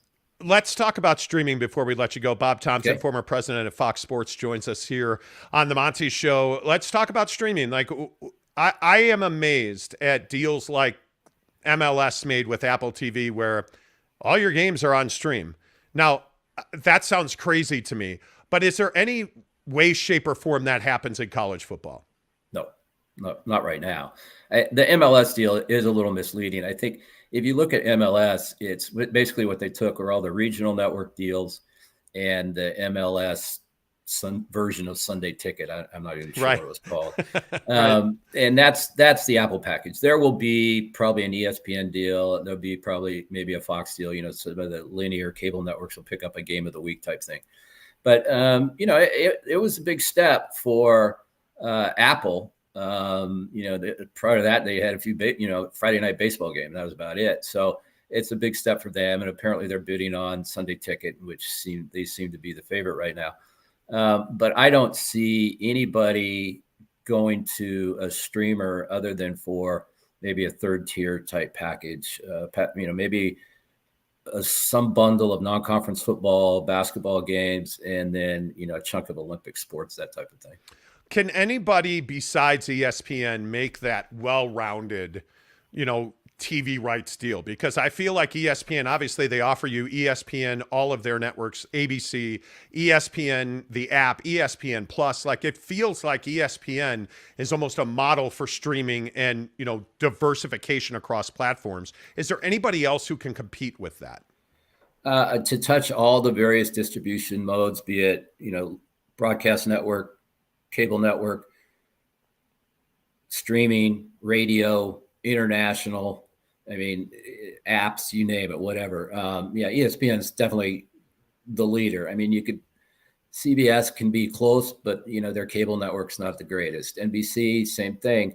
They got rid of NBC Sports Network. They've got the RSNs, but they have USA Network where they can put sports on cable, and then they've got the broadcast network, and they've got Peacock, and so they, no radio complement, but that's probably the biggest, least of anybody's worries. So, I think, but I tell you right now, Fox is probably sitting there going, well, I'm glad we didn't get in that streaming business, because right now it's not looking like, the pandemic is over and everybody's looking at their credit card bills and going, how did I get all these subscription services? Yeah, seriously. And you're seeing it. You're seeing people drop. So before I let you go, we have to light the state of Utah on fire, and we have to ask you, who's got more brand value, Utah or BYU? You moaned. I love it. In the Pac-12, Utah. In the country, BYU. Wow, how's that? very good. Are you running for office in Utah? That is a great answer. Bob, I appreciate you very much, man. Thanks for coming on the show. We'd love to talk to you again soon when things change, but thanks for hopping on this morning. My pleasure. You guys have a good day. You too. That is Bob Thompson, the former president at Fox Sports. And when he says that, hey, nationally it's BYU, and in the Pac-12 it's Utah. Jake, that was a heck of an answer he gave right there. I think it makes perfect sense. I think that's spot on. Nationally, BYU has a bigger brand. In the state of Utah, in Pac-12, in the conference, I think Utah has the bigger brand. I think that makes perfect sense. Yeah, I think the interesting thing to me that he talked about was that you have to figure out how to get more money for the Pac-12. That's one of the big takeaways that I have. I think talking about San Diego State, he makes a great point, that's 1.2 million homes versus 6 million homes in Los Angeles. I think Bob made a very good point there that you have to, I don't know exactly how you do that, but you have to find value propositions. And this is going to be a dogfight. The Pac-12 and the Big 12 do not seem to be headed for a marriage. And I think when you look at what Bob talked about with Los Angeles, I think UCLA, I agree with Bob. I think the Pac-12 can exist outside of UCLA, even if they do leave. But he also made a really good point that, this Gavin Newsom thing and this Board of Regents and the relationship with the California education system, that's a significant player for UCLA. That is something that they absolutely have to, they have to understand what that is and how you make that happen and how you make that, how do you make them whole? I don't know, because the politics in the state of California are ridiculously deep. Yes. The regulation in the state of California is ridiculously deep. But I also think the thing that he brought up that is really significant is, in the Big Ten, it's $78 million a year, bro. If you get $1 billion or more a year, if they do that, that's on average. He's not wrong. Yeah. But even at their low end, it's $78 million a year. Yeah, you got to get that money, man. That's what it's about. That is absolutely incredible. I just don't know. And as far as Utah goes, I still maintain, I thought he made a really good point, that the Big 12 is a comfortable fit for Utah because of your travel partner in BYU, because of the corner states and the corner schools where, you can put all of those together and you can set that conference up any way you want. That makes the most sense. Yeah. But I think he also brought up poaching Houston from the Big 12. And I think if you're the Pac-12, I don't know how George Glavkov has not called Houston, because I'd be trying to damage them. I really would. I mean, yeah. Yeah. All right, let's get some of your thoughts in here. Tanner Plummer says, I don't know, Steve. I think BYU's brand is becoming bigger than Utah and the Beehive State. I don't disagree with that. I think it is. I think that BYU's brand is becoming larger, Tanner. I don't think there's any doubt about that. I think winning games is going to make or break you. Winning games it's going to make or break you. Tanner says Bob basically admitted that BYU has a better brand than Utah. He didn't basically admit it. He said that BYU's got a bigger brand nationally. Jake will clip that interview. It'll live on our YouTube channel, so you'll be able to answer his question. I just think that it is really going to be interesting on how you do these things. Gabe Ledley says, can we ask Bob what he thinks the exclusive rights deal for an RSL podcast would fetch on the open market? There you go. I think that's a huge question. All right, before we get out of here, let's kind of put a wrap around this conversation, because I think it's really important to understand what's at stake here. Yeah. Ultimately, who do you think makes more money, the Big 12 or the Pac-12? I mean, I think right now, like this year, I think it'll probably be the Big 12, but I think I could see a scenario where the Pac-12 is able to up their revenue shares. I could. I just think that the problem is I don't have a lot of confidence in their ability to make a deal. That's the thing. Like, I think the Pac-12 has what it needs to make a deal, but can they actually get it done? That's my biggest thing. So right now, I'd have to go Big 12. I think I'd have to go Big 12 as well. I think they can both survive. There's a place for both of them. But if you are the Pac-12, you are, in my opinion, man, you cannot lose another team. You cannot lose another brand. And if you really want to survive, I think you have to hope that UCLA has to stay in the conference. Yeah. Honestly, I think that's the only way that you can really leverage people. Because Bob's not wrong in that Southern California is Santa Barbara down to the border. I mean, he's absolutely right about that. And I think if you have USC and UCLA, okay, great, you're the Pac-12. Well, USC ain't in this conference anymore, and USC ain't coming back. And if UCLA is there, I think there's absolutely value in San Diego State, and I still don't think that makes you $50 million per school per year. Agreed. I don't. I think when you're looking at what the SEC and the Big Ten are doing, I think it makes it very difficult for survival there. I really do. By the way, do I not get any tip of the cap for banning the bots while I was interviewing Bob? Well done. It was really well done. Mrs. Monty banned the bots. She doesn't have her microphone today because we were doing an interview. So, Mrs. Monty commented. How about that? Mrs. Monty getting in on YouTube commenting, saying, damn bots. Yes! There you go. Yeah, Dwayne Boone said, enjoyed the Bob Thompson discussion. Got to go. Got to go. See you later. Appreciate you, man. We have to go as well. Don't forget this show is presented by our good friends at Academy Mortgage. Devry Davis and Academy Mortgage, 801-543-9666. NMLS number 278545. You need a mortgage? I'm telling you, you can afford to buy a house. Call Devery Davis, no matter where you're listening to us. 801-543-9666 for the best mortgage guy in the business.